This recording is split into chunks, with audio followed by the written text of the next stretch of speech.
In this video, we're going to break down 3 hours of Patrick Star lore and tell the entire story. Let's get started. First up, we got the origins of Patrick Star, from comic book to cultural icon. Patrick Star didn't start as a cartoon character on television. His journey to becoming one of the most recognizable animated characters in the world began much earlier, in a small educational comic book created by a marine biologist who loved the ocean. The story of Patrick Star really begins with Stephen Hillenburg, the creator of SpongeBob SquarePants. Hillenburg wasn't always an animator. In fact, he started out as someone who studied ocean life. As a child, Hillenburg became fascinated with the ocean and began developing his artistic abilities at the same time. This combination of loving both science and art would eventually lead to something special. During college, Hillenburg made an important choice about his future. He decided to major in marine biology, which is the study of ocean creatures and plants. But he didn't give up on art completely. He also took art classes as a minor subject. After graduating in 1984, Hillenburg had a degree in marine biology, but still dreamed about pursuing art later in life. He planned to eventually go back to college to get a master's degree in art. The Ocean Institute years. Right after finishing college, Hillenburg joined an organization called the Ocean Institute. This place was located in California and was dedicated to teaching people about marine science and maritime history. Maritime history means the history of ships, sailing, and ocean exploration. The Ocean Institute wanted to help regular people understand and appreciate the ocean and all the creatures living in it. While working at the Ocean Institute from 1984 to 1987, Hillenburg had a job teaching people about ocean life. But he was also thinking creatively about how to make learning about the ocean more fun and interesting. It was during these years at the Ocean Institute that Hillenburg got the idea that would eventually lead to SpongeBob SquarePants and Patrick Star, the birth of the intertidal zone. While teaching at the Ocean Institute, Hillenburg created something called the intertidal zone. This was a comic book, but not the kind you'd find in stores. It was an educational comic book designed to teach people about the intertidal zone of the ocean. The intertidal zone is the area of the beach and ocean that gets covered by water when the tide comes in and exposed to air when the tide goes out. Many interesting creatures live in this zone, including starfish, crabs, and sponges. In this early comic book, Hillenburg drew various sea creatures as characters. He included a starfish character in these drawings. This wasn't Patrick Star yet, but it was the beginning. The comic book featured different ocean animals with personalities, and Hillenburg used his knowledge of real marine biology to make the characters feel connected to actual sea life. The intertidal zone was Hillenburg's way of combining his two loves, ocean science and art. He could draw funny characters while also teaching people real facts about ocean creatures. The comic book was used as a teaching tool at the Ocean Institute to help visitors learn about tide pool animals in an entertaining way. Leaving the Ocean Institute. In 1987, Hillenburg made a big decision. He left the Ocean Institute to pursue a career in animation. This meant he was finally going to focus on art and animation full-time instead of marine biology. He wanted to create cartoons for television and movies. After leaving the Institute, Hillenburg spent a few years studying experimental animation at the California Institute of the Arts. This is a famous art school in California where many animators have learned their craft. During his time there, Hillenburg learned advanced techniques for creating animated cartoons. The Rocko's Modern Life connection. A few years after studying animation, something important happened. Hillenburg met Joe Murray at an animation festival. Murray was the creator of a Nickelodeon cartoon show called Rocko's Modern Life. Murray was impressed with Hillenburg's work and offered him a job as a director on the show. Working on Rocko's Modern Life was a major opportunity for Hillenburg. He got to learn how animated television shows were made from the inside. He worked with writers, other animators, and voice actors. He learned about deadlines, storylines, and how to create episodes that people would enjoy watching. One of the writers for Rocko's Modern Life was named Martin Olson. Olson happened to see Hillenburg's old comic book, The Intertidal Zone. He was impressed by it and encouraged Hillenburg to create a television series with a similar concept. At that time, Hillenburg had not even considered creating his own show. He was happy working as a director on someone else's show, but Olson's encouragement planted a seed in Hillenburg's mind. He realized that if he ever did create his own series, using ocean creatures like in The Intertidal Zone would be the best approach. Production on Rocko's Modern Life ended in 1996. Shortly after that show finished, Hillenburg began working on what would become SpongeBob SquarePants. When Hillenburg started developing SpongeBob SquarePants, he needed to create a cast of characters. He went back to his old comic book designs from the Intertidal Zone for inspiration. He started drawing various ocean creatures, including a starfish, a crab, and a sponge. These early drawings would eventually become Patrick, Mr. Krabs, and SpongeBob. Hillenburg had a specific vision for what Patrick Star should be. He described Patrick as probably the dumbest guy in town. This wasn't meant as an insult to the character. Instead, Hillenburg wanted Patrick to represent pure innocence and simplicity. Patrick would be someone who didn't overthink things and who approached life with childlike wonder, even if that meant he sometimes didn't understand what was happening around him. Hillenburg made a deliberate choice to make Patrick a starfish. This wasn't random. The character was conceived as a starfish to embody the animal's nature in real life. According to Hillenburg, starfish look dumb and slow when you see them in tide pools or aquariums. They don't seem to move much, and they appear very simple. However, Hillenburg knew from his marine biology background that this appearance is deceiving. In reality, starfish are very active and aggressive. They are actually predators that hunt for food. They can pry open clamshells with their arms. They move more than people think. They're much more complex than they appear on the surface. This contradiction was perfect for Patrick's character. Patrick would look slow and simple, and he often acts that way. But occasionally, Patrick shows surprising bursts of activity, energy, or even intelligence. Just like a real starfish, Patrick is more than he appears to be at first glance. The pizza delivery origin story. Interestingly, Patrick Star wasn't always meant to be SpongeBob's best friend and neighbor. Patrick was first created for an early draft of an episode called Pizza Delivery. In this early version, SpongeBob and Squidward were going to go on a road trip to deliver a pizza. During their journey, they were planned to meet a starfish character who worked as a bartender. This early version of Patrick was supposed to be angry. Specifically, he was mad that he was pink. The bartender starfish didn't like his color and was frustrated about it. This character was going to appear in just this one episode as someone SpongeBob and Squidward encountered on their journey. But as Hillenburg and his team developed the show further, they realized this starfish character had more potential. Instead of being a one-time angry bartender, the character was retooled and reimagined. He became Patrick Star, SpongeBob's neighbor and best friend. Instead of being angry about being pink, Patrick wouldn't care about his color at all. He would be happy and carefree. This change was important for the show. By making Patrick a main character instead of a minor one-episode character, the show gained one of its most important relationships, the friendship between SpongeBob and Patrick. Hillenburg's comedy philosophy. When creating Patrick and the other characters, Hillenburg had a specific philosophy about comedy. He wanted to focus on character comedy rather than topical humor. Topical humor means jokes about current events, celebrities, or things happening in the news. These jokes can be funny when they're made, but they often don't age well because people forget about those events. Character comedy is different. It comes from the personalities of the characters themselves and the situations they get into because of who they are. Hillenburg wanted to emphasize things that are more about humorous situations and about characters and their flaws. He designed Patrick and SpongeBob specifically to create this kind of comedy. In Hillenburg's words, they're whipping themselves up into situations. That's always where the humor comes from. The characters don't need outside forces to create funny moments. Their own personalities and the way they interact with each other naturally leads to comedy. Hillenburg had a rule for his writers: follow the innocence and avoid topical humor.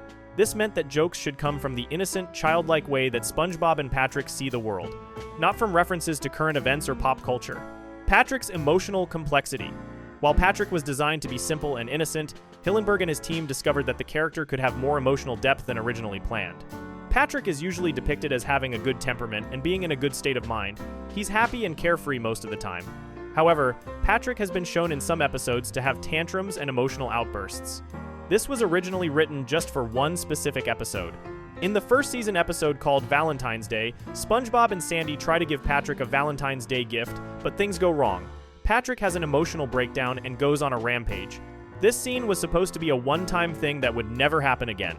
But something interesting occurred.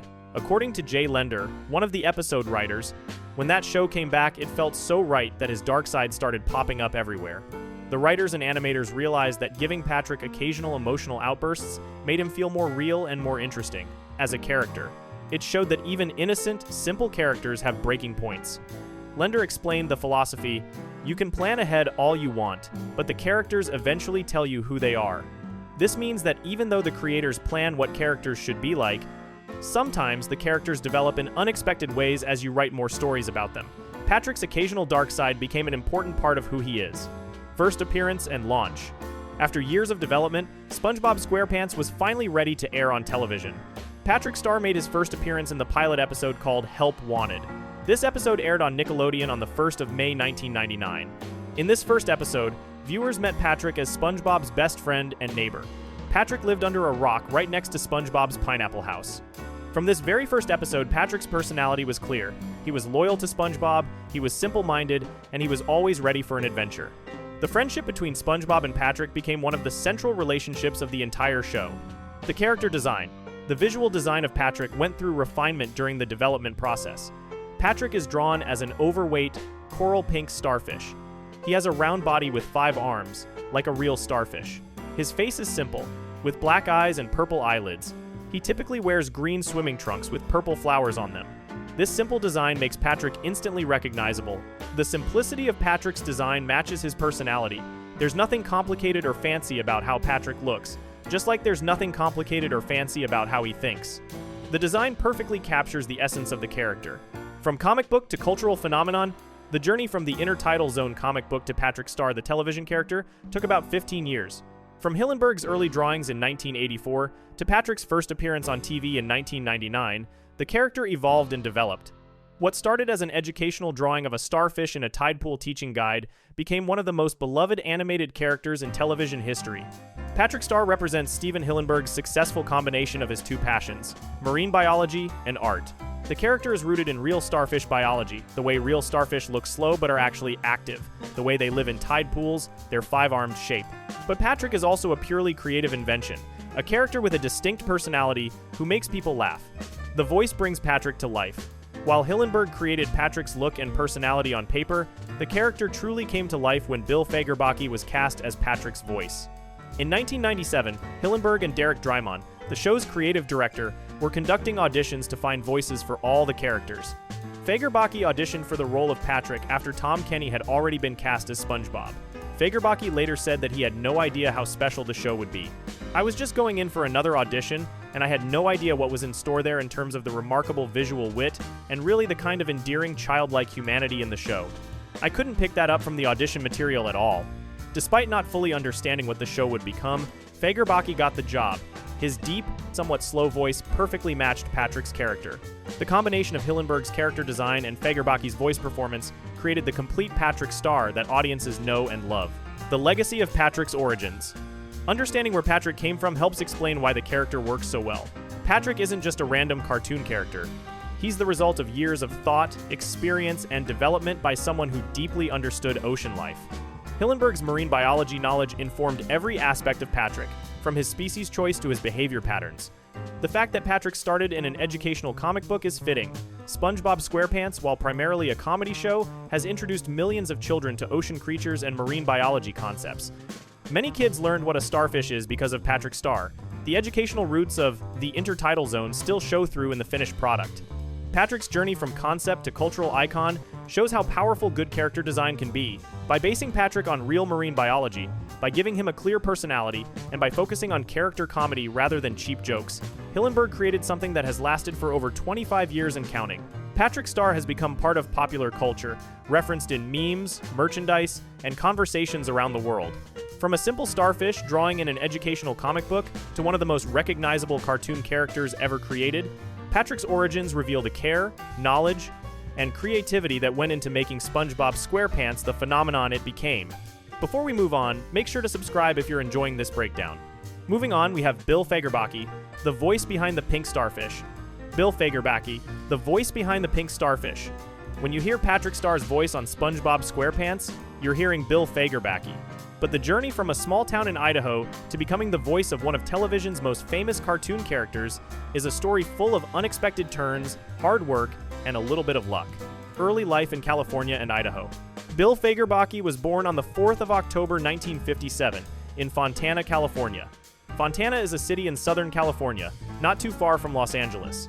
However, Bill didn't grow up in California. When he was young, his family moved to Rupert, Idaho. Rupert is a small town in southern Idaho, very different from the busy cities of California. It's the kind of place where everyone knows everyone else. Bill has described growing up there as being like the TV show Happy Days. He said, "I think of it as kind of like Happy Days. And I was Richie Cunningham, and I had my grandfather's '53 Chevy, and it was a great place to grow up." Living in a small town shaped who Bill would become. He learned values like hard work, friendship, and community. These would all be important later in his life and career. High school athlete. Bill attended Minico High School in Rupert. He graduated in 1975. During his time at Minico High School, Bill became well known, but not for acting or theater. Instead, Bill was famous for being an athlete. Bill played 3 different sports at Minico High School. He played football, which would become his main sport. He also played basketball and competed in track and field. Being a 3-sport athlete meant Bill was busy year-round with sports. Football season in the fall, basketball in the winter, and track in the spring kept him constantly training and competing. Bill was particularly good at football. He was so good, in fact, that colleges started noticing him. When you're a talented high school athlete, colleges will sometimes offer you scholarships. A scholarship means the college will pay for your education if you play sports for their team. Bill received multiple scholarship offers from different colleges, including some from Pac-8 schools. The Pac-8 was a group of major universities on the West Coast that were known for having strong sports programs. College football career. Despite having offers from bigger schools in other states, Bill decided to stay close to home. He accepted a scholarship to play football at the University of Idaho in Moscow, Idaho. Moscow is a small college town in northern Idaho, different from where Bill grew up, but still in his home state. At the University of Idaho, Bill played as a defensive lineman for the Vandals. That was the name of the University of Idaho's sports teams. A defensive lineman is a position in football where you line up at the front of the defense and try to stop the other team from moving forward. It requires being big, strong, and tough. Bill's freshman year was 1975. Like many college football players in their first year, Bill was supposed to redshirt. Redshirting means you practice with the team but don't play in games. This gives young players time to get bigger, stronger, and learn the game at the college level without using up a year of eligibility. However, things changed for Bill in his sophomore season in 1976. In the fourth game of that season, Bill was called into action. He was needed to play, and his redshirt status ended. Bill started 7 games that year for the Vandals. The 1976 season turned out to be special. The Vandals went 7-4, winning 7 games and losing 4. This was their first winning season in 5 years. In the 7 games that Bill started, the team went 5-2. Bill was making a real contribution to the team's success. The coaching staff had big plans for Bill. The head coach, Ed Troxel, planned to move Bill from defensive line to offensive line for the 1977 season. This would have been a significant change, potentially opening up new opportunities for Bill's football career. The injury that changed everything. But then, something happened that would change Bill's life completely. During spring drills before the 1977 season, Bill suffered a knee injury. Spring drills are practice sessions that college football teams hold in the spring to prepare for the next season. Knee injuries can be very serious for football players. The knee joint is complicated and takes a lot of stress during football. When Bill injured his knee, it was serious enough that he couldn't continue playing football. This was devastating at first. Bill had been a star athlete in high school. He had received scholarship offers. He was contributing to his college team. Football had been a huge part of his identity and his plans for the future. Now, suddenly, that was over. But sometimes, when one door closes, another door opens. Bill's athletic career was finished, but this injury forced him to think about what else he might want to do with his life. It turned his focus to something he had never seriously considered before: theater. Discovering theater. Bill's first theatrical role was in a campus production of a show called Godspell. Godspell is a musical that tells stories from the Gospel of Matthew, one of the books in the Bible. It's a popular show for colleges and community theaters to perform. Bill discovered that he enjoyed theater. He was good at it too. There was something about being on stage, playing a character, and entertaining an audience that felt right to him. Acting used different skills than football, but some things were similar. Both required discipline, memorization, teamwork, and practice. Bill became a member of the Delta Tau Delta fraternity at the University of Idaho. A fraternity is a social organization for college students, kind of like a club. Fraternities often provide social activities, community service opportunities, and lifelong friendships. Over the next few years, Bill appeared in 12 productions at the Hartun Theater on the University of Idaho campus. He was learning his craft, getting better with each performance. Theater became his new passion, replacing football. Bill earned his bachelor's degree in 1981. It had taken him 6 years to finish college. As he later joked, it was 2 years of football and 4 years of school. The extra time was partly because of his athletic commitments early on, and partly because he was now focusing on theater and taking his time to learn everything he could. Graduate school and moving forward. After finishing his undergraduate degree, Bill wanted to learn even more about acting and theater. He attended graduate school at Southern Methodist University, also called SMU, in Dallas, Texas. Graduate school is advanced education you pursue after getting your bachelor's degree. At SMU, Bill studied acting at a higher level, learning advanced techniques and working with professional instructors. After completing his graduate work at SMU, Bill began his professional career. He worked at regional theaters in several cities, including Baltimore, Philadelphia, Maine, Indianapolis, and New York. Regional theaters are professional theaters located throughout the country, not just in New York City or Los Angeles. They put on plays and musicals and employ professional actors. Working at regional theaters is how many actors build their careers. You travel from city to city, taking jobs at different theaters, performing in different plays. It's hard work and doesn't always pay well, but it's how you learn your craft and build your reputation. Bill spent about 5 years doing theater work almost exclusively. Bill also did some work in commercials. In 1986, he appeared in a television commercial for Sprite, the lemon lime soda. Commercials don't pay actors much at first, but if a commercial runs many times on television, actors can earn good money from it. The big break, Coach. After 5 years of theater work and small parts, Bill finally got his first big break. In the late 1980 seconds, he auditioned for a new television show pilot. A pilot is the first episode of a potential television series. Networks film pilots to see if a show is good enough to order more episodes. The show was called Coach, and Bill was cast in a major role. He would play a character named Michael Dauber Dybinski. Dauber was an assistant football coach who was loyal, hardworking, but not very bright. The character was funny but also lovable. Coach premiered on ABC in 1989 and became a hit. The show starred Craig T. Nelson as the head coach, with Bill playing his assistant. Other cast members included Jerry Van Dyke and Shelley Fabares. Bill said, "Coach was such an incredible experience. I got to work with people like Craig T. Nelson and Jerry Van Dyke and Shelley Fabares." Coach ran for 9 seasons, from 1,989 to 1,997. That's 9 years of steady work, a steady paycheck, and growing fame. Bill's character Dauber became beloved by audiences. People recognized Bill on the street. He was now a successful television actor. Working on Coach taught Bill many things about television production.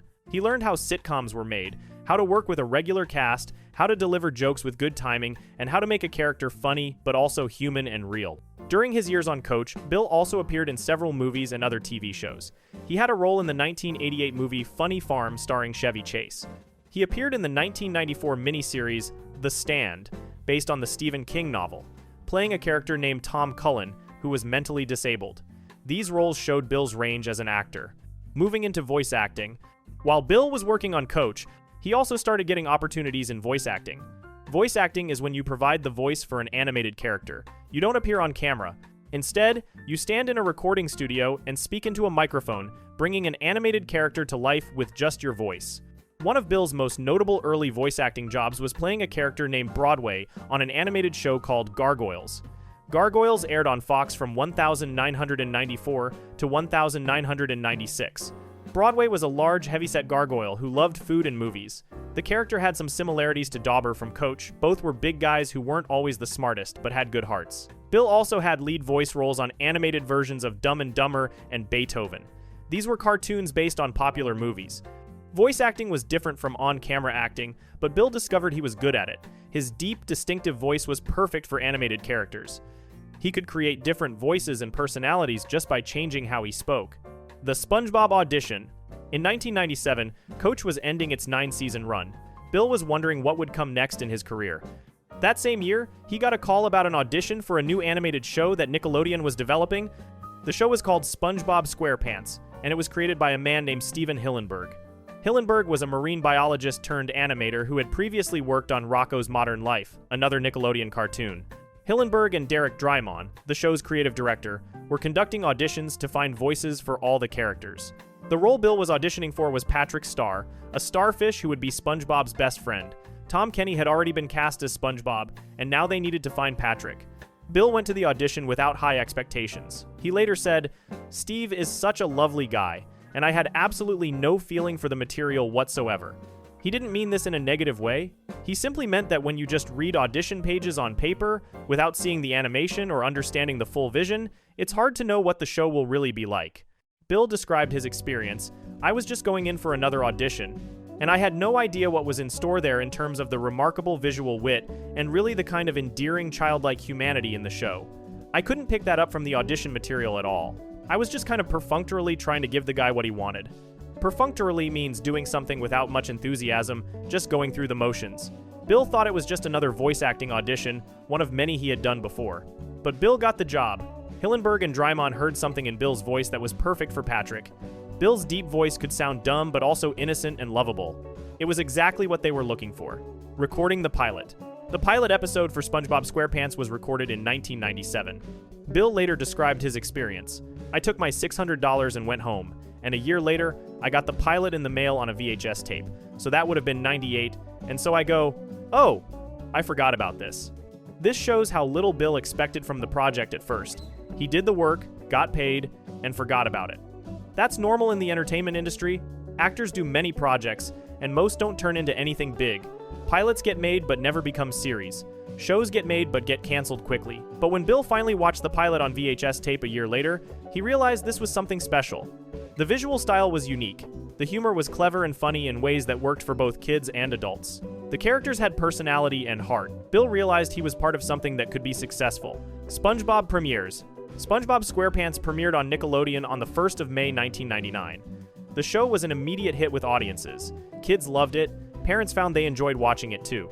The show's humor, the animation style, and the characters all connected with viewers in a powerful way. Patrick Star quickly became a fan favorite.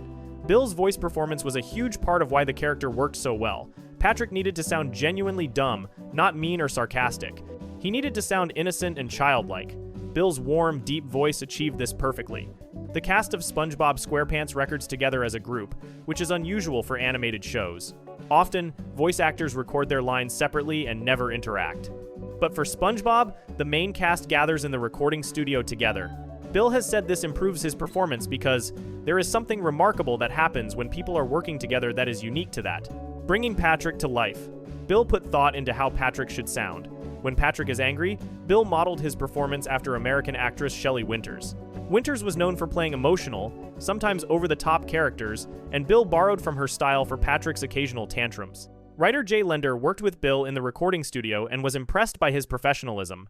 Lender said, "Bill Fagerbakke is the most thoughtful performer I've ever seen in the booth. He was always asking questions and really trying to get into the mindset, such as it is, of Patrick. Bill didn't just show up and read lines. He asked questions about Patrick's motivation, about what Patrick was thinking in different scenes, about the relationships between characters. He treated the role seriously, even though Patrick is a silly character." Friendship with Tom Kenny.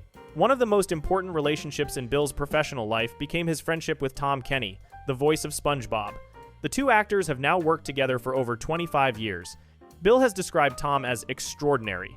He said that watching Tom develop into the greatest animation voiceover actor who's ever lived is extraordinary. Bill praised Tom's incredible memory for cartoons and his ability to remember details from shows. He's only watched once. Bill also noted that he and Tom are very different people. Bill said, "I come from a kind of more of a rural jock kind of life, and he's very much a different person, but we get along beautifully. It's built on a lot of respect and regard for each other. Their friendship comes through in their performances. The warmth between SpongeBob and Patrick on screen reflects the real friendship between Bill and Tom." Career after SpongeBob. SpongeBob SquarePants became one of the most successful animated shows in television history. For Bill, this meant steady work for decades. He has voiced Patrick in over 300 episodes of the show, in 3 theatrical movies, in video games, and in spin-off series. Bill also appeared in other projects during his SpongeBob years. He had a recurring role on the sitcom How I Met Your Mother from 2005 to 2014, playing Marvin Erickson Sr., the father of one of the main characters. This showed that Bill could still do live-action work even while focusing primarily on voice acting. Bill has voiced Patrick in all 3 SpongeBob movies: the SpongeBob SquarePants movie, 2004, the SpongeBob movie, Sponge Out of Water, 2015, and the SpongeBob movie, Sponge on the Run, 2020. In 2019, SpongeBob celebrated its 20th anniversary with a special television event. For part of this celebration, Bill and the other voice actors appeared in live-action segments playing versions of themselves. Bill and Tom Kenny voiced SpongeBob and Patrick in real time using motion capture technology and improvising jokes while performing live. Bill said, "Nothing prepares you for improvising a character you've done for 25 years, live, to millions of people for 4 hours. Personal life." Bill married actress Catherine McClenahan in 1989, the same year Coach premiered. They had 2 daughters together. One of their daughters, Carson Fagerbakke, also became an actress. In September 2012, Bill filed for legal separation from Catherine, citing irreconcilable differences. This is a personal detail that shows Bill, like everyone, has had challenges in his life beyond his career. Bill has lived in Los Angeles ever since filming Coach, but he visits Idaho often. He has a grandchild now and spends time with family. In interviews, Bill has mentioned that he plans to attend his 50th Minico High School reunion when it happens. Awards and recognition. Over his SpongeBob career, Bill has received several award nominations. In 2009, he and Tom Kenny were nominated at the Kids' Choice Awards for Best Burp for their performances as Patrick and SpongeBob. In 2014, Bill won the Favorite Animated Animal Sidekick Award at the Kids' Choice Awards for Patrick Star. The legacy of playing Patrick. Bill has now voiced Patrick Star for over 25 years. It's become the role he's best known for, overshadowing even his success on Coach. Patrick has become part of popular culture, appearing in memes, merchandise, and references throughout media. Bill has said that he and Tom Kenny are just as giddy about this job as we were 25 years ago. Neither of us would trade jobs with the biggest movie stars in the world. Looking back on his career, Bill's path from Rupert, Idaho to Hollywood seems unlikely. A knee injury ended his football dreams, but it opened the door to theater. Years of hard work in regional theaters led to Coach. Coach led to voice acting opportunities, and voice acting led to Patrick Star. Bill has described his philosophy. If it doesn't work out the way you thought it would, maybe it will actually work out in a way that's better than what you hoped, which is certainly what happened with me.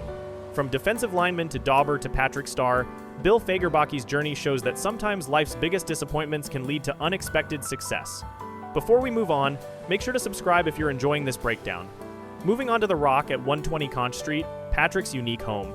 In the underwater city of Bikini Bottom, most houses look fairly normal. SpongeBob lives in a pineapple. Squidward lives in an Easter Island head statue. But Patrick Star's home is different from everyone else's. Patrick lives under a rock. Not near a rock, not beside a rock, but literally under a rock. This simple brown rock at 120 Conch Street has been Patrick's home since the very first episode of SpongeBob SquarePants. The address and location: Patrick's house is located at 120 Conch Street. This address appears in multiple episodes throughout the series. Conch Street is the main neighborhood street in Bikini Bottom, where several main characters live. SpongeBob's Pineapple House is at 124 Conch Street, just 2 doors down from Patrick. Between them, at 122 Conch Street, is Squidward's Easter Island head house. The 3 houses sit in a row, forming the central residential location for much of the show's action. This arrangement explains why the 3 characters interact so much.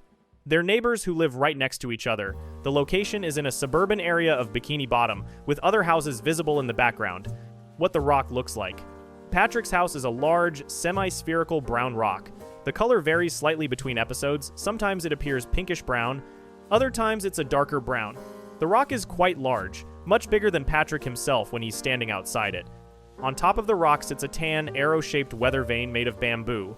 This weather vane is a distinctive feature that helps viewers immediately recognize Patrick's house. However, the weather vane has a tendency to fall off. This happens in multiple episodes, including Home Sweet Pineapple, Big Pink Loser, and Christmas Who. The weather vane falls because it's not attached very securely.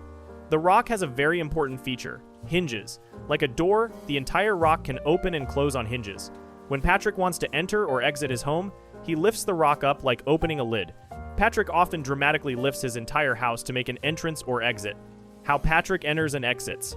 Patrick usually lies on top of the rock, and when he's ready to go inside, he opens the rock while still lying on it. This often leads to him slipping off and falling into his living room below. In fact, this became a running gag in Season 1 of SpongeBob SquarePants. Multiple episodes show Patrick lying on top of his rock, opening it up, and then slipping off and tumbling into the space below. Patrick can also easily pick up or carry the entire rock. This shows that either Patrick is very strong, or the rock is surprisingly light, or both. Patrick has been shown lifting and moving his entire house multiple times. The front yard and backyard. Patrick's rock sits in a front yard area. There's a long black path that connects the front of the rock to Conch Street. This path is visible in many episodes and shows the walking route from the street to Patrick's house. The yard itself is mostly sand, typical for an underwater environment. Patrick's rock also has a backyard, though it's rarely shown in episodes. When the backyard does appear, it's usually just more sandy area behind the rock. Inside the rock, early episodes. In the early episodes of SpongeBob SquarePants, the inside of Patrick's rock was very simple. When viewers first saw inside Patrick's home, there wasn't much there. The house contained only a few basic items: a gray CRT television, a green chair, a lamp with a yellow lampshade, a gray telephone, a brown barrel, and a bed with a wooden bed frame and a green blanket. That was it.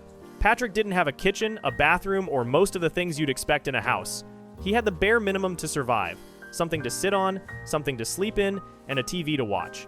This minimal furniture matched Patrick's personality perfectly. Patrick is not a complicated person. He doesn't need much to be happy. Inside the rock, later episodes. As the show continued over the years, the inside of Patrick's rock changed. Later episodes reveal that most of Patrick's furniture is actually made out of sand. This makes sense for an underwater environment. Patrick can simply build furniture out of the sand on the ocean floor. If something breaks, Patrick can just build a new piece of furniture out of sand. He doesn't need to go buy new furniture or fix broken items. The show depicts Patrick building sand furniture as needed, creating chairs, tables, or other items when he needs them. The interior layout mystery. One interesting inconsistency in SpongeBob SquarePants is how Patrick's rock appears on the inside. Some episodes show Patrick's house as having just one single room. Everything is in that one space: his TV, his chair, his bed. However, other episodes show Patrick's house as having multiple rooms, a stairway, and even a basement deep beneath the sand. This inconsistency is common in cartoons. The layout of Patrick's house changes based on what the episode needs. The show doesn't worry about keeping the interior layout consistent, and most viewers don't mind because it's funny and helps tell better stories. One thing that's been established is that Patrick's house does not have an attic. In the episode The Donut of Shame, it's revealed that Patrick keeps forgetting he doesn't have an attic. This is a recurring joke about Patrick's poor memory. Where Patrick sleeps, Patrick has an unusual sleeping arrangement. Instead of sleeping in a bed like most people, Patrick typically sleeps stuck to the ceiling of his rock. Since the rock is hollow underneath, there's a ceiling, and Patrick attaches himself to it like a real starfish would attach to a surface. This is a clever detail that connects Patrick's behavior to real starfish biology. Real starfish have tiny tube feet with suction that allows them to stick to rocks and other surfaces. Patrick uses this ability to sleep on the ceiling of his rock. The fact that Patrick sleeps stuck to the bottom of his rock is also a reference to a common expression, living under a rock. This phrase means someone doesn't know what's happening in the world around them. Patrick literally lives under a rock, and he literally doesn't know what's happening around him. It's a perfect visual joke about his character. How Patrick got his house. The episode Home Sweet Pineapple provides information about how Patrick got his house. Patrick reveals that his house is extremely easy to make and that he built it all by himself. According to Patrick's explanation, he simply got a rock and put an arrow, the weather vane, on it. That's it. The wooden arrow broke and fell off, as it tends to do throughout the series. Patrick is not good at making houses or building things. That's why his house is just a rock with no real construction or planning. But Patrick did manage to build the interior rooms and put his stuff inside, which is why he ran out of money.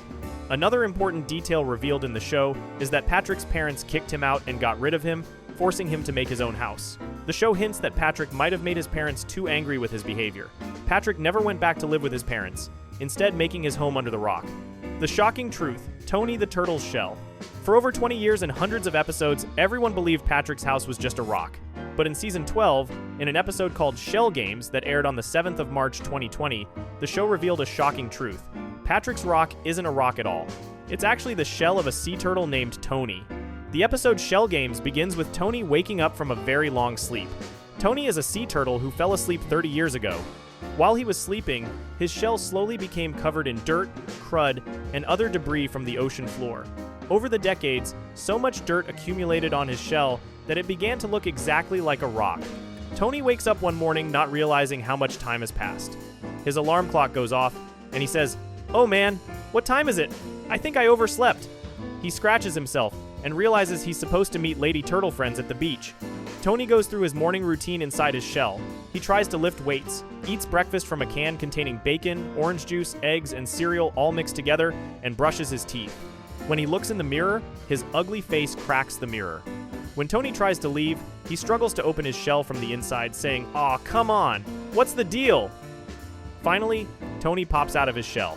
When he emerges, viewers see that his shell is sitting on Conch Street, and it looks exactly like Patrick's rock. Tony picks a piece of dirt off his shell and says, "Ew, long enough for all this crud to get stuck on my shell."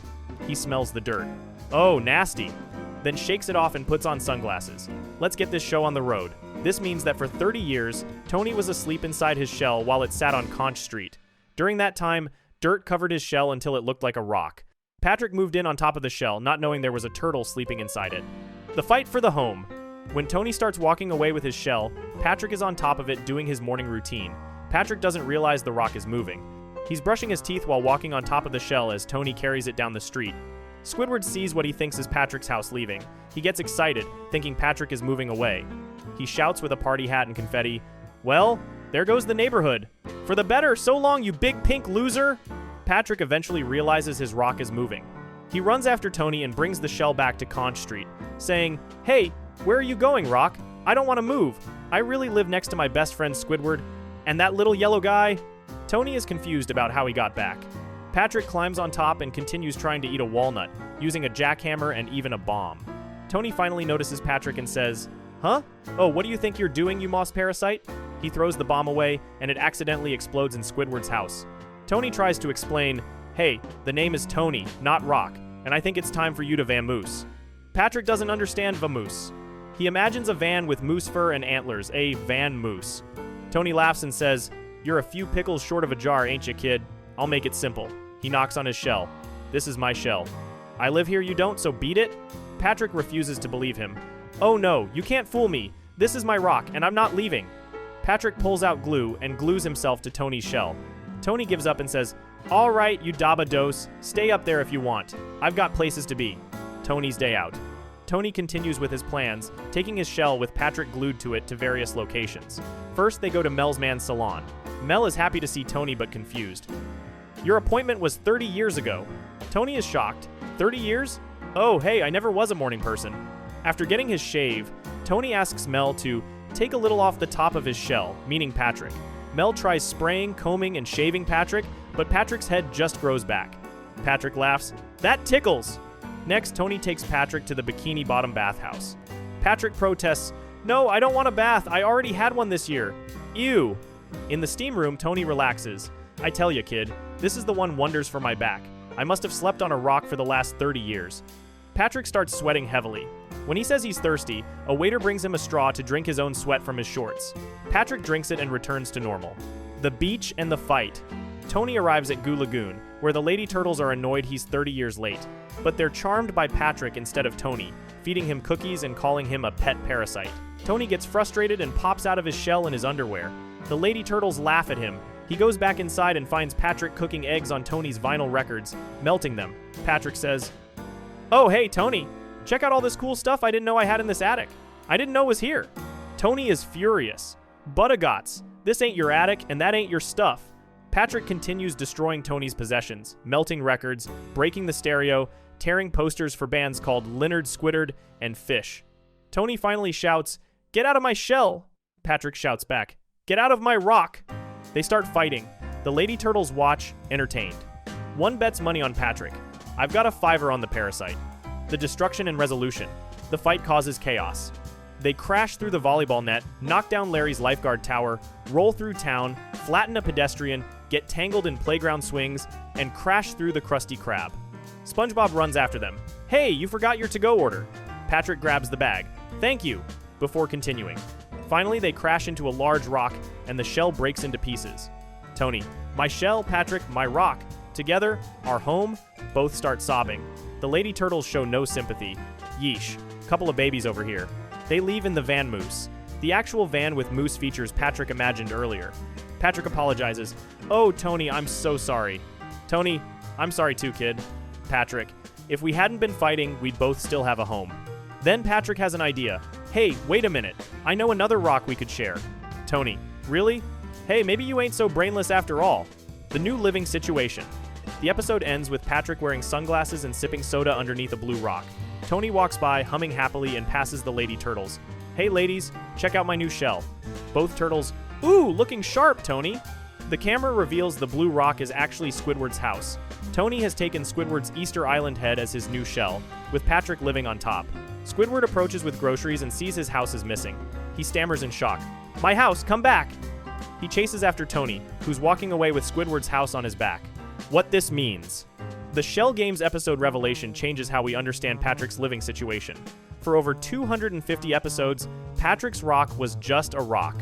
But now we know it was always a turtle shell, just covered in 30 years of dirt. This twist is typical of SpongeBob's creative storytelling. The show can take something established for decades and add a surprising, funny twist. The fact that Patrick unknowingly lived on top of a sleeping turtle for years fits perfectly with his character. He's so unaware he wouldn't notice a turtle beneath him. The episode also plays with the literal meaning of living under a rock. Patrick doesn't just metaphorically live under a rock, meaning he's clueless. He literally lives under a rock. And that rock was actually hiding a living creature inside it, making the joke even more layered. The home that defines Patrick. Whether it's a rock, a turtle shell covered in dirt, or Squidward's stolen house, Patrick's home perfectly represents his character. It's simple, it's strange, it's not very well thought out, and it somehow works despite making no logical sense. The rock at 120 Conch Street has been Patrick's home for 25 years of television. It's as iconic as SpongeBob's pineapple and Squidward's Easter Island head. The simple brown rock with the arrow on top is instantly recognizable to millions of viewers worldwide. And now, thanks to Shell Games, fans know there was a secret hiding under that rock all along. A turtle who overslept by 30 years. Before we move on, make sure to subscribe if you're enjoying this breakdown. Moving on to SpongeBob and Patrick, the ultimate best friends. SpongeBob and Patrick, the ultimate best friends. In the underwater city of Bikini Bottom, there are many friendships, but none is more famous, more enduring, or more important to the show than the friendship between SpongeBob SquarePants and Patrick Star. These two best friends have been together since the very first episode of the show in 1999, and their bond is at the heart of everything that makes SpongeBob SquarePants special. How long have they been friends? The main series of SpongeBob SquarePants portrays SpongeBob and Patrick as having been best friends since early childhood. Their bond goes back as far as either character can remember. They didn't meet at school, or through work, or because they happened to move next door to each other. The show presents their friendship as something that has existed for almost their entire lives. Throughout the series, various episodes and references suggest they've known each other from a very young age. The show treats their friendship as something fundamental and long-standing, though the exact timeline of when they first met has varied across different episodes and movies. Living next door to each other at 120 Conch Street and 124 Conch Street certainly helped their friendship grow stronger. When your best friend lives 2 doors down, you can see them every single day. You can walk over to their house whenever you want. You share the same neighborhood, the same experiences, and even the same annoying neighbor between you, Squidward. The alternate origin, Camp Coral. In 2020, the SpongeBob movie, Sponge on the Run, presented a different version of how SpongeBob and Patrick met. The movie introduced flashbacks, showing them meeting as children at a summer camp called Camp Coral. In these flashbacks, SpongeBob and Patrick are shown meeting for the first time at camp, forming their friendship there. This alternate origin story also became the basis for a spin-off series called Camp Coral, SpongeBob's Under Years, which premiered in 2021. The spin-off shows the characters' adventures at summer camp. Whether this represents a retcon, retroactive continuity change of the original series, or exists as a separate continuity is open to interpretation. Some fans view it as a complete rewrite of how the characters met. Others treat the Camp Coral timeline as its own separate version of events, distinct from the main series continuity. The Camp Coral origin also showed SpongeBob meeting other characters like Sandy, Squidward, and Mr. Krabs at camp. This contradicted earlier episodes from the main series that depicted these meetings happening in different ways. For example, the main series episode Tea at the Treedome showed SpongeBob meeting Sandy as an adult in Bikini Bottom, not at summer camp as a child. Regardless of which version viewers prefer, both the main series and the Camp Coral continuity agree on one important fact. SpongeBob and Patrick have been best friends for a very long time. A friendship written in the stars and DNA. The friendship between SpongeBob and Patrick isn't just a story element in a cartoon. In 2020, this friendship was honored in the real world in a beautiful way. Scientists discovered a new species of starfish in the Northwest Pacific Ocean on underwater mountains called seamounts. They named this new species Astrolyrus patricki in honor of Patrick Star. Why did they choose Patrick's name? The scientists found something remarkable about this starfish species. All known specimens of Astrolyrus patricki were found closely associated with hexactinellid sponges. Hexactinellid sponges are a type of glass sponge. The starfish lived attached to these sponges, staying close to them. This was a perfect parallel to Patrick and SpongeBob's friendship. Just like Patrick Star is always found with SpongeBob SquarePants in the cartoon, this real starfish species is always found with sponges in the ocean. The scientists thought this was a fitting tribute to one of the most famous friendships in animation. This naming happened in 2020, more than 20 years after SpongeBob SquarePants first premiered. It shows how much impact the show has had, even on the scientific community. Marine biologists who study ocean life, just like Steven Hillenburg, the show's creator, used to be honored the show by naming a real species after one of its characters. A friendship that transcends time, the episode One of the most interesting aspects of SpongeBob and Patrick's friendship is that it apparently extends far beyond their own lifetimes. The show has established that their friendship is somehow part of their very nature, going back through their entire family lines. The episode Ugh, which aired on the 5th of March 2004, takes place in prehistoric times, millions of years ago. The episode is introduced by the French narrator who says, dawn breaks over the primordial sea. It's here that millions of years ago, life began taking its first clumsy steps out of the darkness. In this prehistoric time, we meet the ancestors of SpongeBob, Patrick, and Squidward. These prehistoric versions live in the same arrangement on prehistoric Conch Street. Where SpongeBob's pineapple house would be, there's a primitive dwelling with a fern growing out of the top. Where Patrick's rock would be, there's a similar rock, but without the bamboo weather vane. Where Squidward's Easter Island head would be, there's a monkey-shaped head instead. The prehistoric version of SpongeBob is called Spongegar. The prehistoric version of Patrick is called Patar. The prehistoric version of Squidward is called Squog. Spongegar and Patar are best friends, just like SpongeBob and Patrick. When they see each other in the episode, they greet each other with joy. Patar says, "Spongegar," and Spongegar says, "Patar." They run up to each other excitedly. Then they demonstrate their friendship in a prehistoric way. SpongeGar smiles and hits himself on the head. Patar smiles and punches himself in the face a couple of times. SpongeGar pulls out his nose and lets it go, slamming it back into his face. He screams, then smiles. Patar pulls his lower lip over his head, and it tears off. He screams, then smiles. Then Patar says SpongeGar, and SpongeGar says Patar, and the two hug. This greeting ritual is both violent and affectionate. It shows that even millions of years ago, even when they were primitive cavemen who could barely speak, the ancestors of SpongeBob and Patrick had the same kind of friendship, loyal, physical, and full of joy at seeing each other. The episode Ugh isn't the only time prehistoric ancestors are shown. The episode SB-129 also features prehistoric versions of the characters. The episode Pest of the West shows Wild West versions of the characters who are also ancestors. Each time, the SpongeBob and Patrick ancestors are shown as friends. This suggests that the friendship between SpongeBob and Patrick is somehow generational. It's been passed down through their family lines for millions of years. Their ancestors were friends, they are friends, and presumably, their descendants will be friends too. Squog, the prehistoric Squidward, makes grumpy comments in caveman language throughout the episode. Based on his tone, gestures, and frustrated expressions, he appears to be complaining about SpongeGar and Patar's lack of intelligence, just as modern-day Squidward would complain about SpongeBob and Patrick being idiots. Even the dynamic between the three characters, two dim-witted best friends, annoying and intelligent grumpy neighbor, has existed for millions of years. What they do together. SpongeBob and Patrick spend almost all their free time together. They have several activities they particularly enjoy. Jellyfishing is their favorite activity. Jellyfishing involves catching jellyfish with nets and then releasing them. It's like butterfly catching, but with jellyfish. SpongeBob and Patrick go jellyfishing together in many episodes. The very first time Patrick appears in the pilot episode, Help Wanted, SpongeBob mentions jellyfishing. In the episode Jellyfishing, SpongeBob and Patrick try to take Squidward jellyfishing after he gets injured. Even though Squidward clearly doesn't want to go, they think they're doing something nice for him. This shows how much SpongeBob and Patrick love this activity. They assume everyone else must love it too. Blowing bubbles is another favorite pastime. The episode Bubble Stand focuses entirely on SpongeBob teaching others how to blow bubbles. Patrick tries to learn but struggles at first. Eventually, Patrick succeeds in blowing an elaborate bubble, though he doesn't remember how he did it. Playing childish games takes up much of their time. SpongeBob and Patrick play pretend, play with toys, and play board games.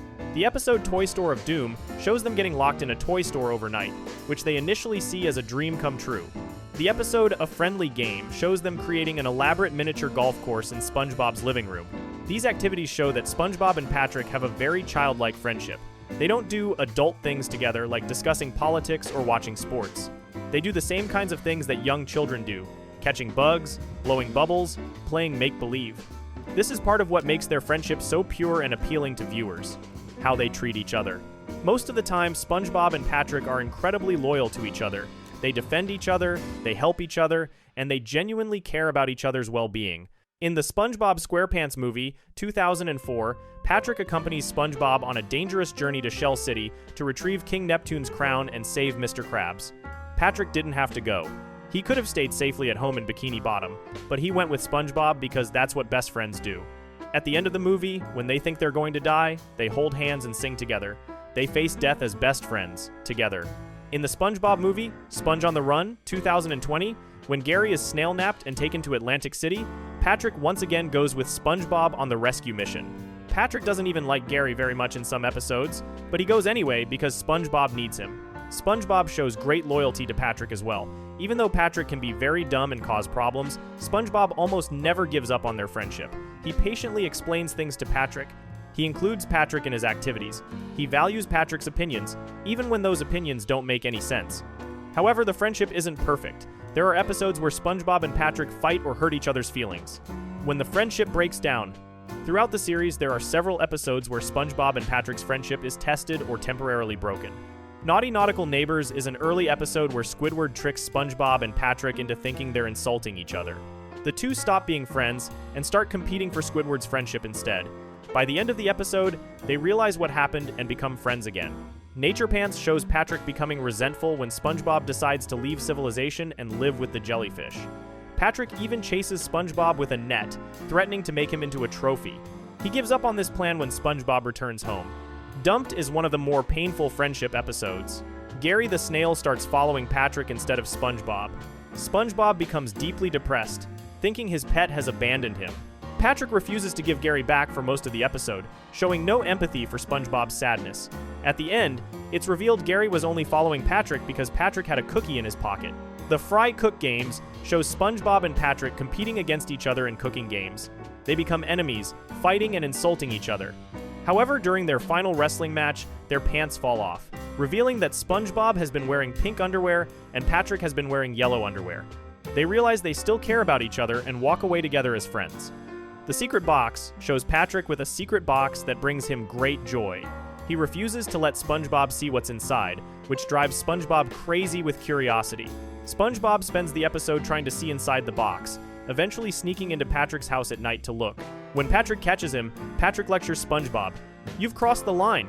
You've deliberately and systematically annoyed me right from the beginning." These episodes show that even the strongest friendships have problems sometimes. SpongeBob and Patrick fight. They get jealous. They hurt each other's feelings. But they always come back together as best friends by the end of the episode. Patrick's awareness of Squidward. One interesting detail about Patrick is that he sometimes seems to sense Squidward's reluctance or annoyance more readily than SpongeBob does. SpongeBob tends to believe that Squidward is their friend, even though Squidward constantly tells them to go away and shows clear irritation at their presence. SpongeBob interprets all of Squidward's behavior as friendly teasing or grumpiness, not genuine dislike. Patrick occasionally shows flashes of awareness that Squidward might not actually enjoy their company. In the episode Jellyfishing, there are moments where Patrick seems to pick up on Squidward's reluctance to participate. However, SpongeBob quickly reassures Patrick that Squidward is their friend, and Patrick accepts this reassurance. This is one of the rare instances where Patrick demonstrates slightly more perceptiveness than SpongeBob about social dynamics, though both characters generally misread Squidward's feelings toward them. A friendship for the ages. The friendship between SpongeBob SquarePants and Patrick Star is more than just a plot device for a cartoon. It's the emotional heart of the show. Their friendship is pure, loyal, and genuine. They enjoy each other's company. They make each other laugh. They go on adventures together. They protect each other. Yes, they fight sometimes. Yes, Patrick can be selfish, and SpongeBob can be annoying. Yes, their friendship causes problems for others, especially Squidward. But their bond is real and meaningful. The show has gone to great lengths to emphasize how special this friendship is. It exists across time, from prehistoric ancestors to present-day characters. It exists in the real world, with a starfish species named to honor their bond. It exists in multiple timelines and realities within the show's universe. Whether they've been friends since early childhood in the main series or met at summer camp in the Camp Coral continuity, whether they live under the sea or walked the earth millions of years ago, SpongeBob and Patrick are best friends. That's one of the few constants in a show that changes animation styles, adds new characters, and tells stories across different time periods and dimensions. Their friendship reminds viewers of the importance of having someone who accepts you for who you are, who enjoys spending time with you, and who will go on adventures with you, no matter how dangerous or ridiculous those adventures might be. Even when you're a square yellow sponge or a pink starfish living under a rock, having a best friend makes everything better. Before we move on, make sure to subscribe if you're enjoying this breakdown. Moving on, we have Patrick's many jobs, and why they never last. Most adults have jobs. They work to earn money to pay for food, housing, and other necessities. In Bikini Bottom, SpongeBob works at the Krusty Krab as a fry cook. Squidward works there as a cashier. Mr. Krabs owns the restaurant. Sandy is a scientist. Mrs. Puff runs a boating school. Even Plankton, despite being a villain, runs his own restaurant, the Chum Bucket. But what about Patrick Star? What does Patrick do for a living? The answer is simple: nothing. Patrick is unemployed. He has no regular job and no steady source of income. He is, in his own words, a self-proclaimed expert in the art of doing nothing. However, this doesn't mean Patrick has never worked. Throughout the series, Patrick has held various jobs for brief periods of time. He's worked at the Krusty Krab multiple times across different episodes. He's worked at the Chum Bucket. He's even been the king of Bikini Bottom. But none of these jobs lasted. Patrick always ends up unemployed again, living under his rock, doing nothing. Why can't Patrick keep a job? What happens each time he tries to work? Let's look at Patrick's employment history and find out. Patrick's philosophy, the art of doing nothing. Before we examine Patrick's various jobs, we need to understand Patrick's approach to life. Patrick doesn't want to work. He's perfectly happy being unemployed. In fact, Patrick considers himself an expert at doing nothing, and he takes pride in this. Patrick spends most of his time sleeping under his rock, watching television, whether it's turned on or not, or hanging out with SpongeBob. These activities don't require any effort or generate any income, and that's exactly how Patrick likes it. Patrick's lifestyle works for him because he doesn't need much. His house is just a rock, he didn't have to buy it or pay rent on it. His furniture is made of sand that he builds himself when needed. He doesn't seem to spend money on much of anything. When he does need food, he often gets it for free, eating things he finds or SpongeBob shares with him. So when Patrick does take a job, it's usually not because he needs money or wants to work. It's because someone convinces him to try working, or because unusual circumstances force him into a working situation. And because Patrick's heart isn't in it, these jobs never last long. Early attempts. R. One of Patrick's earliest interactions with the Krusty Krab as a workplace happens in the Season 1 episode, R. This episode focuses mainly on Mr. Krabs, SpongeBob, and Patrick going on a treasure hunt after playing a board game. Patrick's involvement with the restaurant in this episode is brief and informal, more of a passing moment than an actual employment situation. It's over almost as soon as it starts, setting the pattern for Patrick's future work experiences. Job attempt #. Big Pink Loser, the award-seeking waiter. The episode Big Pink Loser from Season 2 gives us Patrick's first extended look at actually working at the Krusty Krab. This episode is one of the most important Patrick episodes in the entire series, and it reveals a lot about why Patrick can't keep a job. The episode begins with Patrick receiving a package. He gets excited thinking it's an award for him. But when he opens it, he discovers it's actually an award for SpongeBob that was mistakenly delivered to Patrick's address. Patrick is disappointed because he's never won an award for anything. SpongeBob tries to make Patrick feel better by showing him all the awards SpongeBob has won over the years. But this backfires when Patrick opens a closet and hundreds of SpongeBob's awards come pouring out. This makes Patrick feel even worse. He's never accomplished anything, while SpongeBob has accomplished so much. SpongeBob suggests that Patrick could win an award if he got a job. Patrick likes this idea and decides to work at the Krusty Krab alongside SpongeBob. When Squidward discovers that Patrick has been hired, Squidward quits in protest. He doesn't want to work with Patrick. Patrick's first task is simple: take food to a customer. But Patrick fails at this basic job. Every time he tries to deliver the food, he eats it before reaching the customer. SpongeBob tries to break down the process step by step, but Patrick still eats the food. He can't stop himself. SpongeBob gives Patrick an even simpler task: answer the phone. But Patrick fails at this too. When customers call and ask, "Is this the Krusty Krab?" Patrick gets angry. He thinks they're calling him Krusty Krab and insulting him. He shouts his now famous line, "No, this is Patrick!" He hangs up on customers because he thinks they're being rude to him. SpongeBob has to explain that Krusty Krab is the name of the restaurant, not an insult. Patrick doesn't understand that people are asking if they've reached the restaurant, not asking if Patrick himself is the Krusty Krab. Finally, SpongeBob gives Patrick the simplest possible task: sweep the floor. Patrick sweeps, but he uses the wrong end of the broom. He pushes dirt around with the handle instead of the bristles. While Patrick is sweeping, a customer asks him if he came from Stupid Town. This question makes Patrick sad because he realizes even this simple task is too hard for him. At this moment, a delivery arrives. More awards for SpongeBob. Seeing all these awards breaks Patrick's spirit. He becomes furious and starts hitting the floor with the broom. He hits it 8 times, creating clouds of dust that make all the customers cough and leave the restaurant. Patrick's time as a Krusty Krab employee ends with him realizing something important. At the end of the episode, Patrick wins an award for doing absolutely nothing longer than anyone else. This award makes Patrick happy. He realizes that he's already an expert at something, doing nothing. He doesn't need to work at the Krusty Krab to have value. This episode shows several reasons why Patrick can't work successfully. He lacks basic understanding of simple tasks. He gets confused by straightforward instructions. He has trouble controlling his impulses, like eating food he's supposed to deliver. He misunderstands social situations and communication. He gives up easily when things get hard. Job attempt #2. Squilliam returns. Fancy restaurant chaos.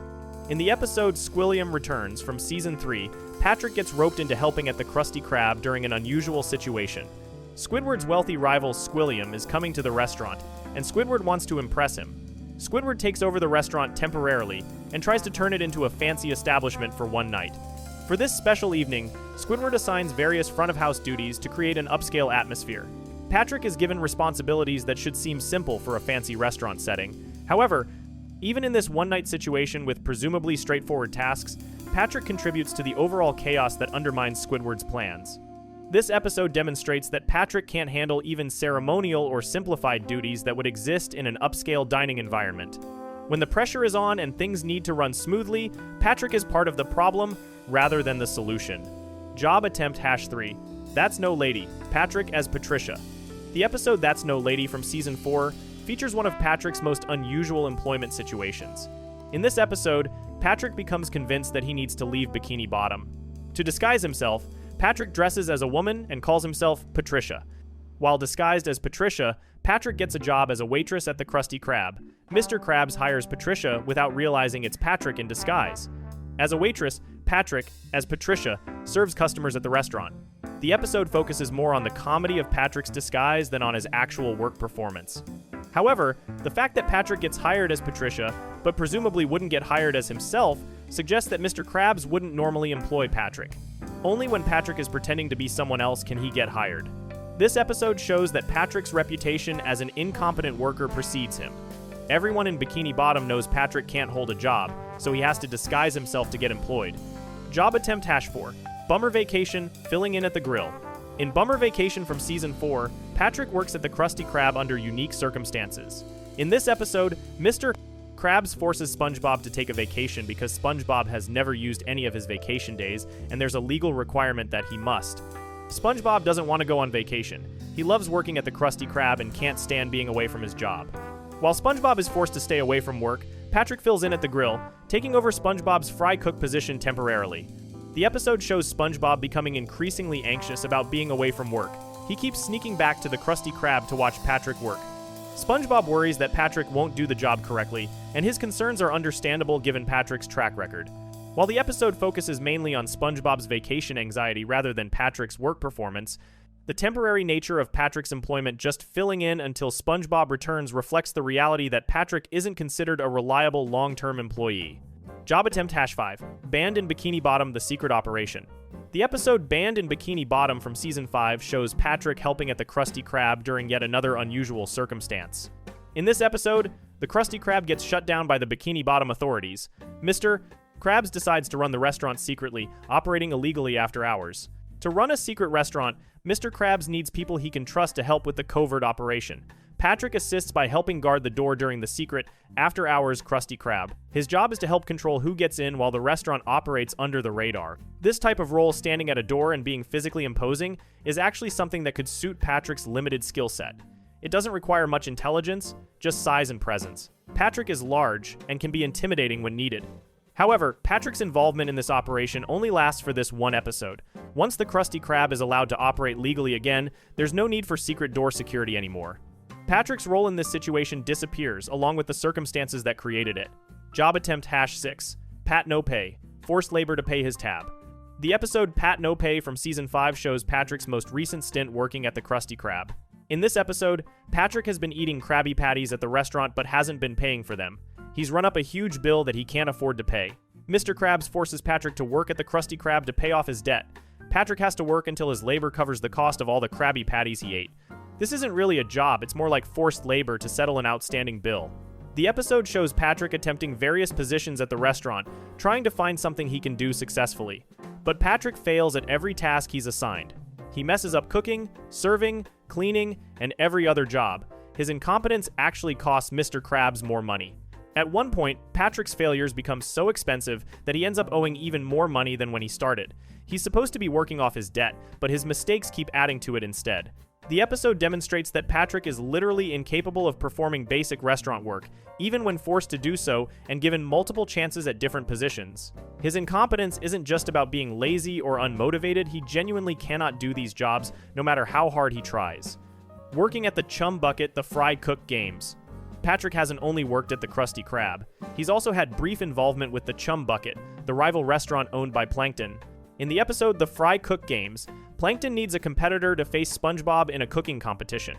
At first, it seems like Plankton has recruited an enormous, muscular fish to compete, but it turns out this giant fish is just carrying Patrick, who is Plankton's actual competitor. Patrick is briefly enlisted as the Chum Bucket's representative fry cook solely for the purpose of this competition. He and SpongeBob compete against each other in various cooking and athletic events. The competition nearly destroys their friendship before they reconcile at the end. Patrick's involvement with the Chum Bucket is extremely brief and exists only for the duration of the competition. As soon as the games end, Patrick is no longer associated with Plankton's restaurant. The whole arrangement was temporary from the start, set up just to create a competition between the two restaurants' representatives. This episode shows that Patrick can be enlisted by either restaurant when they need a body to fill a role, but there's never any expectation of long-term employment. Patrick isn't loyal to either restaurant. He's not really loyal to the concept of work at all. King Patrick, Rule of Dumb. Patrick's most prestigious position wasn't at a restaurant at all. In the episode Rule of Dumb from Season 4, Patrick becomes the king of Bikini Bottom. This happens when it's discovered that Patrick has royal bloodlines. He's supposedly descended from royalty, which means he has a legal claim to rule over Bikini Bottom. Patrick is crowned king and given absolute power over the city. At first, Patrick is excited about being king, but power quickly corrupts him. Patrick becomes a tyrant. He abuses his authority by stealing from others. He takes whatever he wants from anyone he wants. He uses his fame and power to cover up his arrogant attitude. He acts like the world revolves around him. He becomes ruthless and completely mad with power. Patrick's friends are horrified by his behavior. The Patrick they knew, lazy but generally kind, has been transformed into a selfish dictator. He shows no care for other people's feelings or property rights. Eventually, it's discovered that Patrick's royal bloodline was a mistake. He's not actually descended from royalty. He has no legal right to be king. Patrick is removed from power and goes back to being a regular citizen. However, this episode reveals something important about Patrick's character. When given power and authority, Patrick doesn't use it responsibly. He doesn't think about others. He only thinks about himself and what he wants. This helps explain why Patrick can't keep a job. Work requires thinking about others, customers, co-workers, bosses. Patrick isn't capable of that kind of thinking. Why Patrick can't work, the brutal truth. The voice actors and creators of SpongeBob SquarePants have acknowledged Patrick's unemployability in various interviews and commentaries over the years. As the actor who voices Mr. Krabs has joked, Patrick is so incompetent that he would actually cost Mr. Krabs money rather than earning it even by Mr. Krabs' extremely low standards. This reveals an important truth about Patrick's employment situation. Mr. Krabs is famously cheap. He underpays his employees. He exploits his workers in every way possible. If Mr. Krabs won't hire Patrick under normal circumstances, it's not because he can't afford to pay him. It's because Patrick is so incompetent that employing him would be a net financial loss. The reality is that Patrick's failures aren't about effort or motivation. Patrick isn't lazy when he tries to work, though he's certainly lazy when he's not working. The problem is that Patrick genuinely lacks the mental capacity to perform even simple jobs. He can't follow basic instructions. He can't understand simple concepts. He can't complete easy tasks. The pattern of Patrick's employment. Looking at all of Patrick's work experiences together, we can see clear patterns. Every job is temporary. Patrick never holds a position for more than one episode. Usually, his involvement lasts less than a full day. His longest-lasting position might be his reign as king, and even that only lasted for part of one episode. Patrick always fails. Whether he's answering phones, sweeping floors, serving customers, or cooking food, Patrick fails at every task he's assigned. There's no job simple enough for Patrick to do successfully. Patrick causes more problems than he solves. In Big Pink Loser, he drives away customers with dust. In Pat No Pay, he costs more money than he earns. Patrick doesn't just fail to help, he actively makes things worse. Patrick needs special circumstances to get involved. He fills in when SpongeBob is forced on vacation, helps during a secret operation, works to pay off a debt, or gets hired under disguise. Mr. Krabs rarely employs Patrick voluntarily under normal circumstances. Patrick never learns from his failures. Each time Patrick attempts to work at the Krusty Krab, he makes similar kinds of mistakes. He doesn't improve, he doesn't gain skills. Every work experience is like his first a complete disaster. Why Patrick stays unemployed? After examining Patrick's work history, we can understand why Patrick remains unemployed most of the time. It's not just that Patrick is lazy, though he is. It's not just that Patrick doesn't want to work, though he doesn't. The main reason is simple. Patrick cannot work. Patrick lacks the basic cognitive abilities required for employment. He can't understand instructions. He can't complete simple tasks. He can't interact appropriately with customers. He can't remember what he's supposed to be doing. He can't control his impulses. In the real world, there would be support systems and accommodations for someone with Patrick's level of cognitive difficulty. But in the cartoon world of Bikini Bottom, Patrick simply remains unemployed, living under his rock, doing nothing. And perhaps that's for the best. Patrick is happy doing nothing. He's an expert at it. He doesn't need money because he doesn't need much.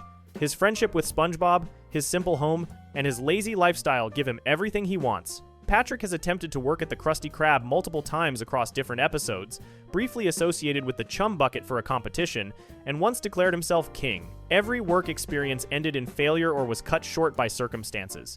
Maybe the real lesson is that Patrick has already found his perfect career.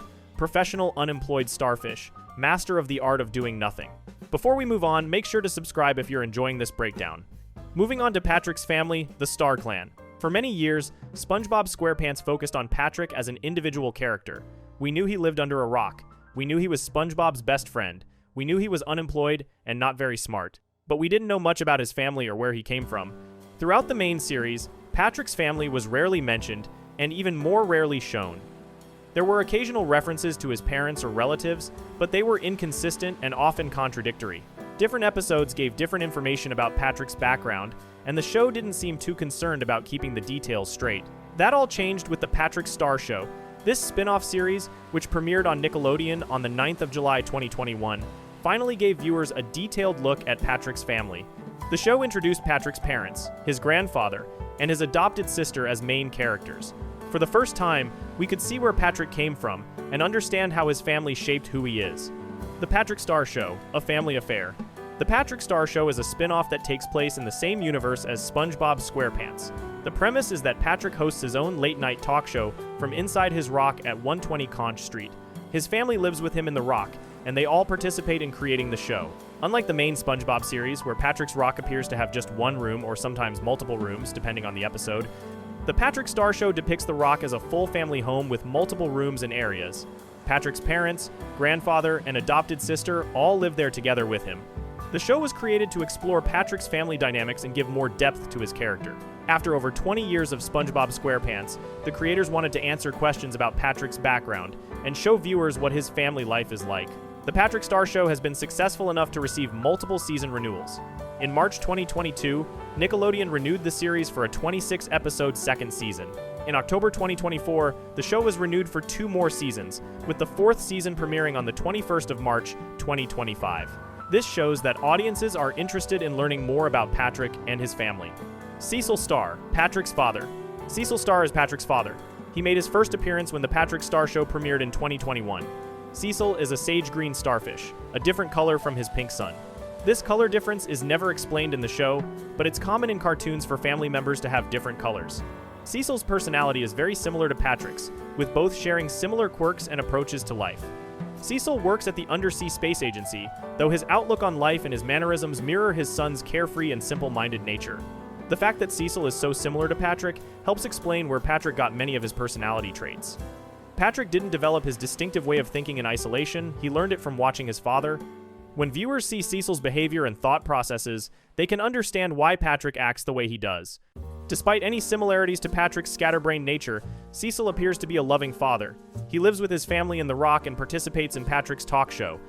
He's present in his children's lives and part of the family dynamic. Bunny Star, Patrick's mother. Bunny Star is Patrick's mother. She is lavender in color, making her a different shade from both her husband Cecil and her son Patrick. Like Cecil, Bunny first appeared when the Patrick Star Show premiered in 2021. Bunny's personality is described as loving yet slightly overbearing. This means she cares deeply about her family and wants the best for them, but she can also be a bit too involved in their lives. She might worry too much, offer too much advice, or try to control situations more than necessary. This is a common personality type for mothers in television shows, the well-meaning mom who loves her children but sometimes smothers them with attention. Bunny works at the Bikini Bottom jail, also referred to as prison in some episodes. The show has depicted her bringing Patrick to work for events like Take Your Child to Work Day, establishing that she has steady employment at this facility. Her ability to maintain consistent work contrasts with some other family members' more scattered approaches to responsibility. Bunny's presence as a working mother adds dimension to the Star family household. She balances her job responsibilities with her family life, participating in Patrick's talk show while also maintaining employment outside the home. Grandpat, Patrick's paternal grandfather. Grandpat is Patrick's paternal grandfather specifically. He is Cecil's father. His presence in the household adds a third generation to the family dynamic, making Grandpat an important major character on the Patrick Star Show. Having Grandpat as a major character allows the show to explore multi-generational family relationships. Grandpat can offer wisdom, or attempt to, tell stories about the old days, and interact with his grandson Patrick in ways that show family bonds across generations. Grandpat's regular presence in the Patrick Star Show indicates that he lives with the family in the rock at 120 Conch Street. This makes the Star household a multi-generational home, with a grandfather, 2 parents, and 2 children all living together under one rock. As the series continues through its multiple seasons, viewers have been learning more about Grandpat's character and his relationship with the rest of the family, particularly with his son Cecil and grandson Patrick. Squidina Star, Patrick's adopted sister. Squidina Star is one of the most important characters on the Patrick Star Show. She is Patrick's adopted sister, and notably, she is a squid, not a starfish like the rest of the Star family. This makes her unique within the household. She's a different species from her adopted family members. Despite being adopted into a family of starfish, Squidina has taken the Star surname and is fully integrated into the family. The show treats her as a complete member of the family with no distinction made between her and Patrick beyond the fact that she's far more competent than he is. Squidina has an important job on Patrick's talk show. She acts as the producer. A producer is the person who manages the behind-the-scenes aspects of creating a show. This means Squidina is responsible for organizing, planning, and making sure things run smoothly when Patrick films his talk show. This creates an interesting dynamic where the younger, more competent adopted sister has to manage her older, less competent brother. Squidina is presented as being more intelligent, more organized, and more capable than Patrick. She has to compensate for Patrick's shortcomings and keep the show running despite Patrick's constant mistakes and lack of understanding. The fact that Squidina can successfully produce a television show while Patrick can barely function emphasizes just how incompetent Patrick is. His adopted sister has to work around his limitations constantly to make the show possible. This dynamic provides comedy, but also shows that the Star family has learned to accommodate Patrick's deficiencies. Squidina's name is interesting because it clearly references her squid species, while incorporating Star as her adopted family name. The combination of squid characteristics and the Star family identity makes her a bridge between the two worlds, fully part of the family, but visibly different in species. The mysterious case of Sam Star. Before the Patrick Star Show premiered and introduced Squidina as Patrick's adopted sister, the main SpongeBob SquarePants series had already shown Patrick having a different sister. In Season 7, the episode Big Sister Sam introduced Samantha Sam Star as Patrick's older, long-lost biological sister. Sam Star is described as a large, obese, strong, and muscular sea star with dark pink skin.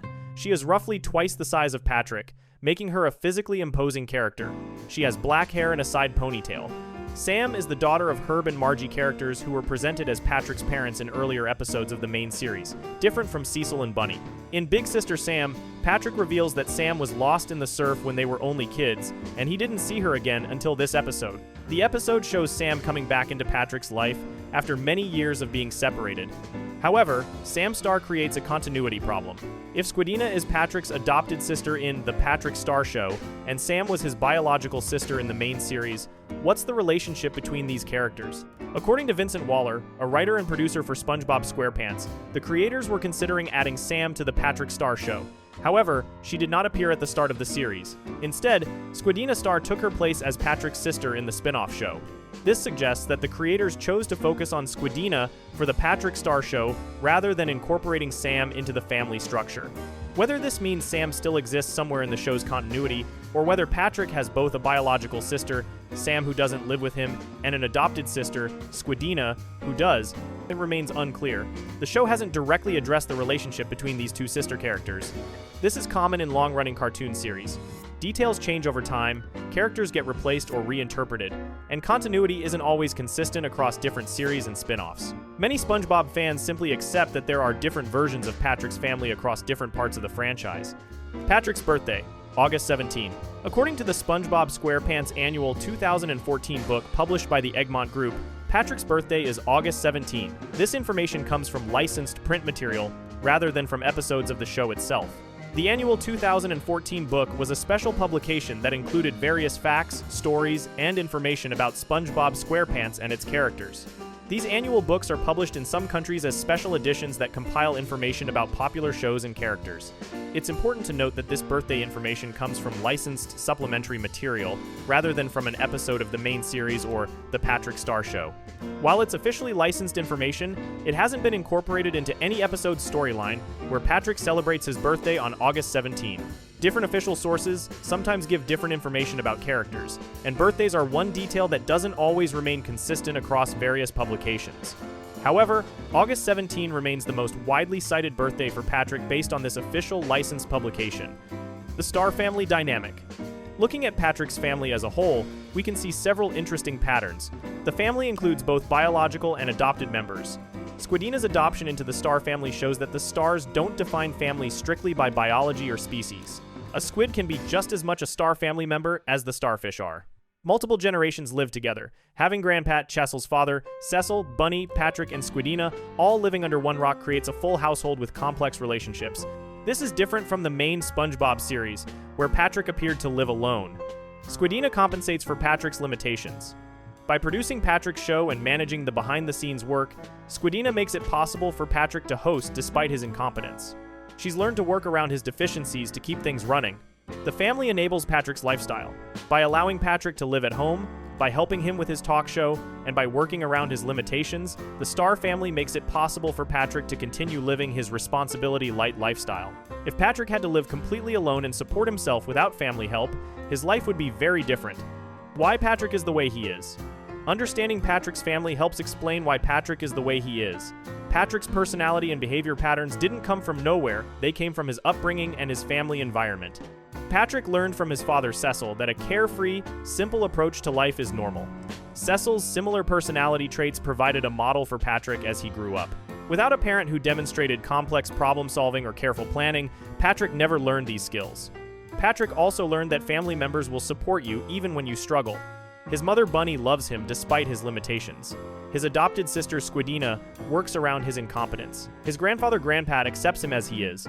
This unconditional family support is wonderful in many ways, but it also means Patrick never faces serious consequences for his failures. He can always return to the safety of his family home where others will help him. The Star family's dynamics show that Patrick's character isn't just about individual personality traits. He's the product of a family system that shaped his development and continues to support his lifestyle choices. The future of the Star family. With the Patrick Star Show renewed through at least 4 seasons, viewers will continue learning more about the Star family. The show has established the basic family structure with Cecil, Bunny, Grandpat, and Squidina, but there's still much to explore. Will Sam Star ever appear on the Patrick Star Show, creating a storyline about Patrick having both a biological sister and an adopted sister? Will the show explore more about Cecil's work at the Undersea Space Agency, or Bunny's experiences at the jail? Will Grandpat's backstory be developed further? Will Squidina's relationship with Patrick evolve as the show continues? These questions remain unanswered, but they show the potential for continued storytelling about the Star family. After decades of Patrick being a relatively simple character with an unclear family background, the Patrick Star Show has finally given depth to his origins and family life. Patrick Star is no longer just the dumb best friend living under a rock. He's a son, a brother, both biological and adopted, a grandson, and a product of a complex family system that helps explain who he is and why he behaves the way he does. Before we move on, make sure to subscribe if you're enjoying this breakdown. Moving on to Patrick's intelligence, from genius to complete idiot, one of the most confusing and contradictory aspects of Patrick Star's character is his intelligence level. In some episodes, Patrick can barely function. He forgets basic information seconds after learning it. He can't complete the simplest tasks. He fails to understand concepts that even small children would grasp easily. But in other episodes, Patrick suddenly displays surprising intelligence, wisdom, or insight that seems completely out of character. This inconsistency isn't an accident or a mistake by the writers. It's a deliberate choice that creates comedy and keeps Patrick unpredictable. However, it also makes Patrick one of the most difficult characters to understand. Is Patrick actually stupid, or is he pretending? Is he smart but lazy? Does his intelligence fluctuate? Or do the writers simply change his intelligence level based on what each episode needs? Let's examine the evidence from both sides. Patrick at his dumbest and Patrick at his smartest. Patrick at his absolute dumbest. Many episodes showcase Patrick's complete inability to handle even the most basic aspects of life. These aren't just moments of confusion or mistakes, these are instances where Patrick demonstrates a fundamental lack of understanding about how the world works. Forgetting he ate a chocolate bar. In the episode Life of Crime, Patrick experiences one of his most extreme memory failures. Patrick eats a chocolate bar. Immediately after eating it, literally seconds later, Patrick forgets that he ate it. The chocolate bar is gone, but Patrick has no memory of eating it despite the fact that it just happened moments ago. This isn't normal forgetfulness. This is an extreme memory deficit that would make daily life nearly impossible. If you can't remember what you did seconds ago, how can you function? How can you learn anything? How can you hold a conversation when you forget what was said as soon as it's said? This moment in Life of Crime establishes that Patrick's memory problems aren't just about forgetting things from long ago. He can't even retain information from the immediate present. His short-term memory appears to be almost non-existent. Is mayonnaise an instrument? In the episode Band Geeks, Patrick asks one of his most famous stupid questions. During Squidward's band practice, when asked if anyone plays an instrument, Patrick raises his hand and asks, "Is mayonnaise an instrument?" When told no, Patrick then asks, "Is horseradish an instrument?" This exchange shows that Patrick doesn't understand what an instrument is. He doesn't understand the difference between a musical instrument and a condiment. This isn't just ignorance, it's a fundamental confusion about basic categories and concepts. Musical instruments and food items are completely different things, but Patrick can't distinguish between them. Unable to complete basic tasks. In Big Pink Loser, Patrick struggles with the most rudimentary tasks at the Krusty Krab. He can't deliver food to customers without eating it. He can't answer the phone without getting confused and angry. He can't sweep the floor correctly, using the wrong end of the broom. The episode shows Patrick failing at task after task, each one simpler than the last, until it becomes clear that there is no job simple enough for Patrick to do successfully. Every attempt ends in failure. Recurring gags of extreme stupidity. Throughout the series, there are recurring gags that show Patrick's extreme cognitive limitations. Patrick has been shown forgetting instinctual actions, displaying confusion about basic bodily functions, and struggling with concepts that should be automatic. These recurring patterns establish that Patrick's stupidity isn't just occasional or situational, it's consistent and extreme. Patrick regularly demonstrates cognitive deficits that go beyond simple lack of education or intelligence. The extent of Patrick's stupidity. These examples show that Patrick's stupidity reaches extreme levels. He doesn't just lack education or make poor decisions. He lacks basic cognitive functions that are necessary for survival. He can't remember things that just happened. He can't perform simple tasks. He confuses fundamental categories like food and musical instruments. If Patrick were a real person with these cognitive deficits, he would need constant care and supervision. He wouldn't be able to live independently. He would be in danger constantly because he can't remember or understand enough to keep himself safe. The fact that Patrick manages to survive at all is remarkable. He lives alone under a rock. He feeds himself, usually. He navigates Bikini Bottom. He maintains a friendship with SpongeBob. How does someone who forgets eating a chocolate bar seconds after eating it manage to survive day-to-day life? The answer is that Patrick is a cartoon character, and the show doesn't worry too much about realism. Patrick can be extremely stupid when it's funny without worrying about how he realistically survives. Patrick showing surprising intelligence. Despite all the evidence of Patrick's extreme stupidity, there are episodes where Patrick displays unexpected intelligence, insight, or wisdom. These moments contradict everything we know about Patrick's cognitive abilities, but they happen repeatedly throughout the series. Social awareness in jellyfishing. In the episode Jellyfishing, Patrick occasionally shows flashes of social awareness that seem out of character for him. He appears to pick up on Squidward's reluctance to participate in their activities, showing more perception than SpongeBob, who remains obliviously optimistic. However, SpongeBob quickly reassures Patrick that Squidward is their friend, and Patrick defers to SpongeBob's interpretation rather than trusting his own observation. This pattern shows that even when Patrick has moments of insight, he doesn't maintain confidence in his own understanding. What makes this moment interesting is the contrast with SpongeBob. SpongeBob, who is generally portrayed as more intelligent than Patrick, misreads social cues that Patrick briefly seemed to understand. This creates a temporary reversal where Patrick demonstrates better emotional intelligence than his smarter friend. Patrick Smartpants, unusually competent. The episode Patrick Smartpants directly addresses Patrick's intelligence fluctuation. In this episode, Patrick becomes temporarily intelligent after hitting his head. While smart, Patrick can speak eloquently, understand complex concepts, and solve difficult problems. This episode proves that the show is aware of Patrick's varying intelligence levels. The writers deliberately created an episode where Patrick becomes smart to contrast with his usual stupidity. The episode treats Patrick being intelligent as abnormal and noteworthy, something that requires a special explanation, the head injury. Other moments of unexpected intelligence. Throughout the series, there are scattered moments where Patrick says something wise, understands something complex, or demonstrates skills that seem impossible for someone of his usual intelligence level. The show acknowledges this inconsistency.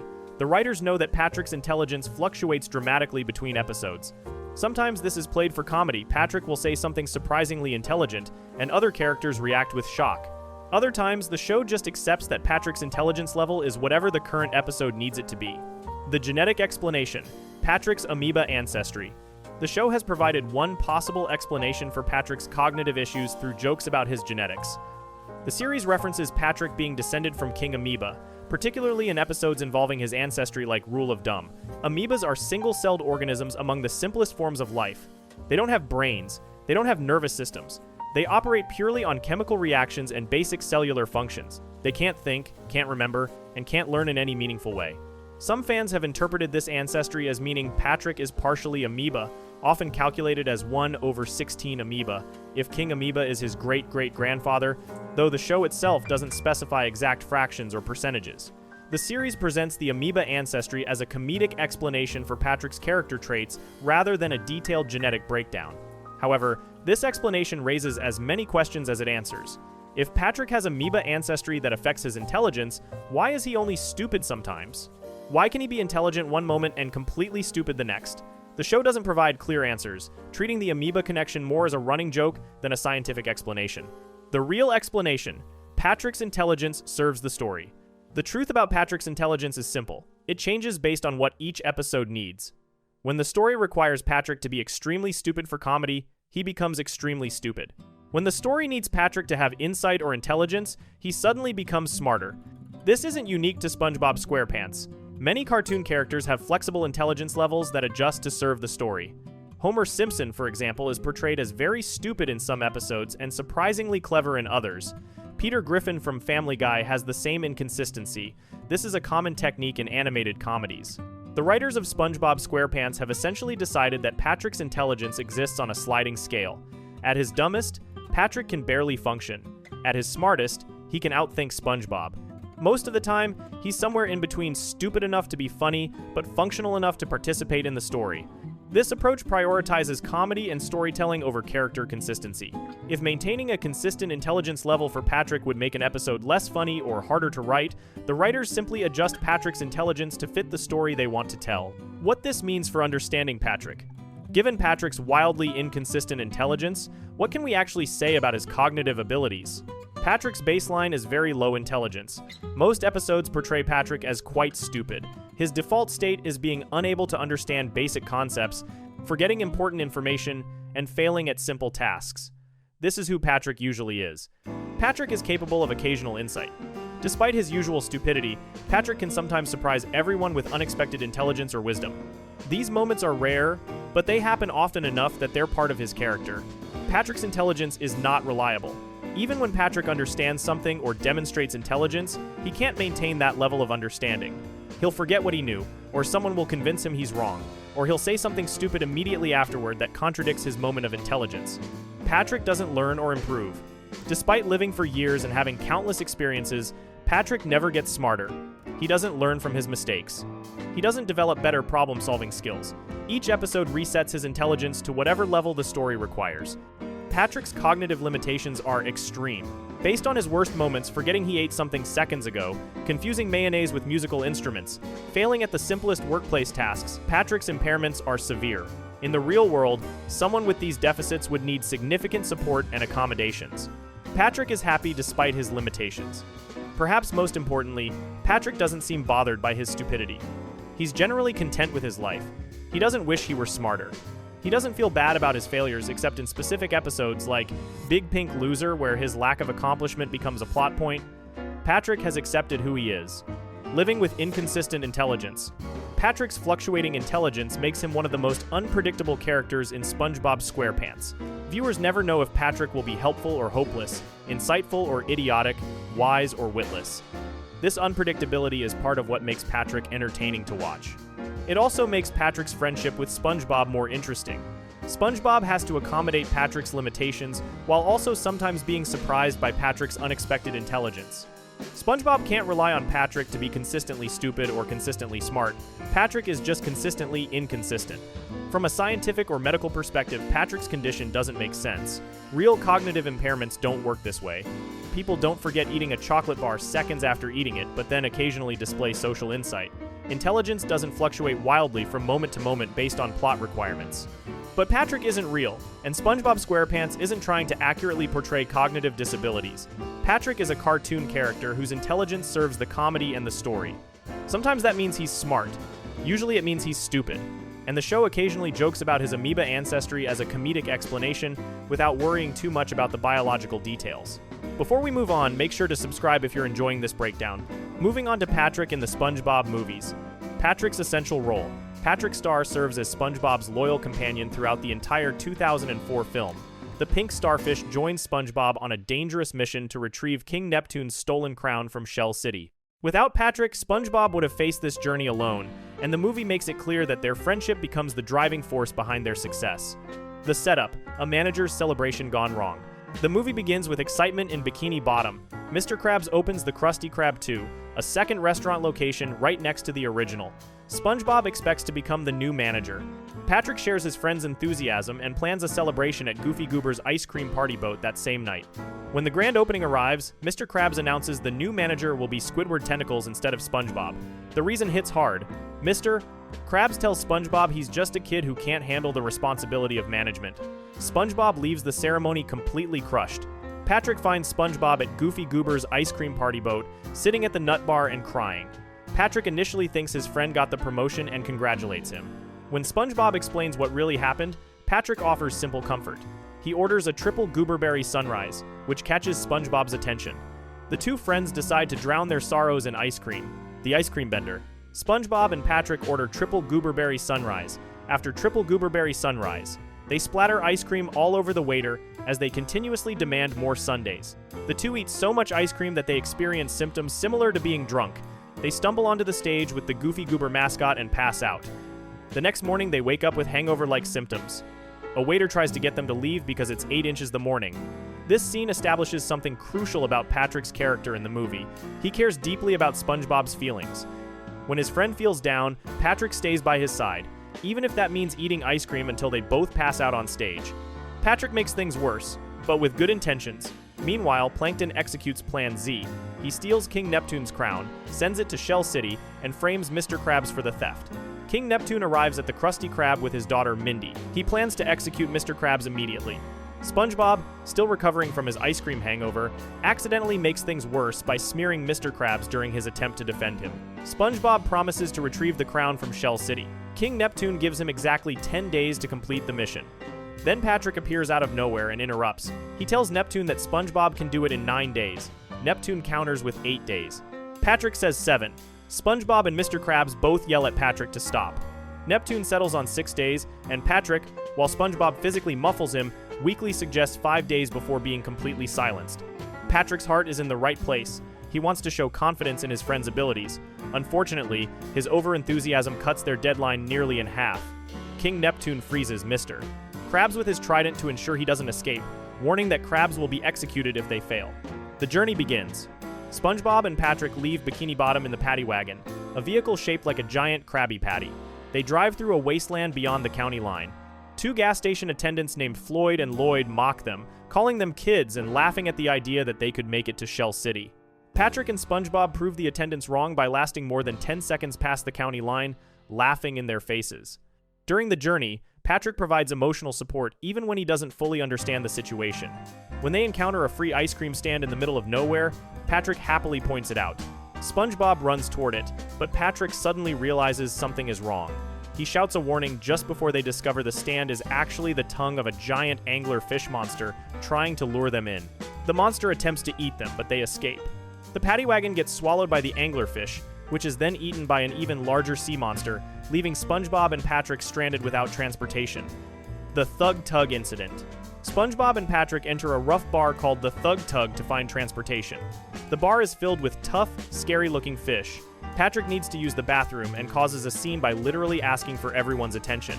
This draws unwanted focus to them, but Patrick escapes consequences by claiming he needs to use the restroom. In the bathroom, SpongeBob and Patrick accidentally create bubbles with a soap dispenser. They have a bubble party, but one bubble floats into the main bar area. The Thug Tug has a strict rule. All bubble-blowing babies will be beaten senseless by every able-bodied patron in the bar. The leader plays the Goofy Goober theme song to find the culprit, as anyone who sings along will reveal themselves as the bubble blower. SpongeBob and Patrick struggle desperately not to sing. The tension builds as the song plays. Eventually, the entire bar explodes into a massive brawl, but SpongeBob and Patrick manage to escape during the chaos. Their car gets stolen by a thug, leaving them stranded. The crisis of confidence. SpongeBob and Patrick reach a deep trench filled with dangerous creatures. They need to cross it to reach Shell City. Patrick looks at the terrifying monsters below and freezes. Both of them realize they're scared. SpongeBob starts listing all the evidence that they're just kids. They blow bubbles, they eat ice cream, and they worship a dancing peanut. Patrick initially defends himself, insisting they don't worship the Goofy Goober mascot. SpongeBob pulls Patrick's pants down to reveal his Goofy Goober Peanut Party underpants. He asks Patrick how long he's been wearing them. Patrick admits he's had the same pair for 3 years straight. When SpongeBob asks what he calls that, Patrick starts crying and admits it might be worship. He agrees that they're just kids and runs away crying, immediately tripping over his own pulled-down pants. SpongeBob tells Patrick to pull his pants up because they're going home. Just as they're about to give up, Princess Mindy appears. She encourages them by using fake mermaid magic to turn them into men. She gives them mustaches made of seaweed. Patrick examines his new mustache with pride and wonder.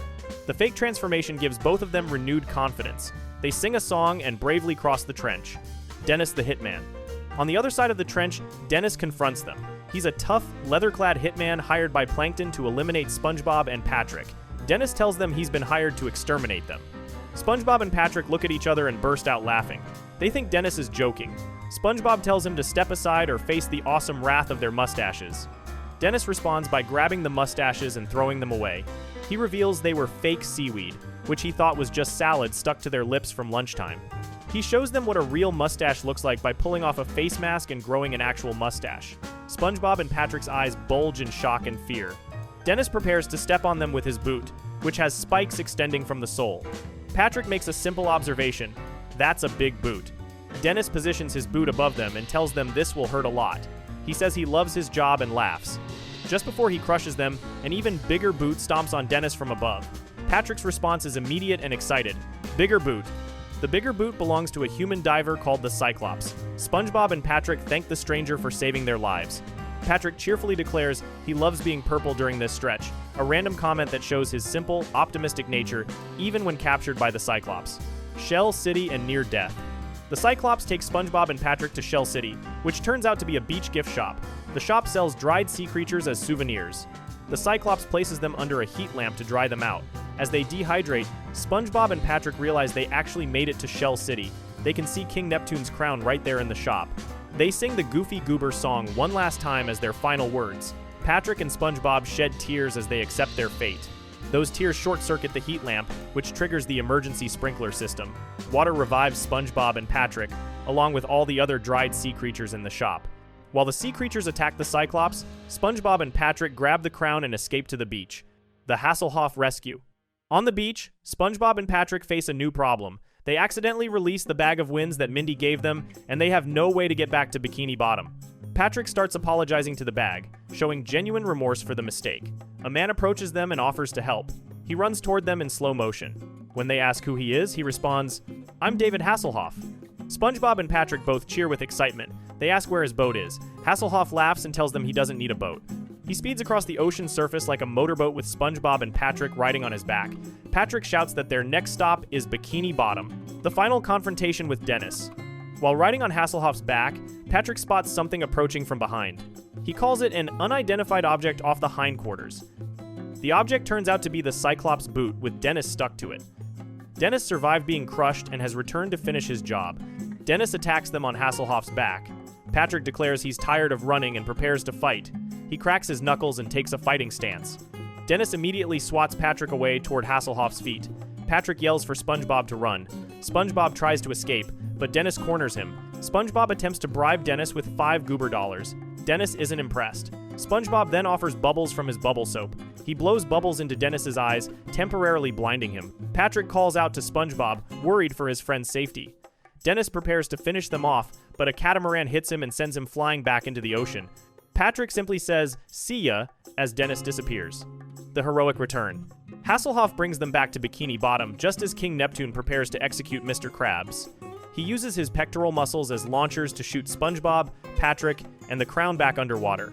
They arrive just in time to save Mr. Krabs. Patrick celebrates their success with SpongeBob. Plankton attempts one final move by dropping a mind control helmet on King Neptune. SpongeBob faces the reality that he is just a kid, but he embraces it.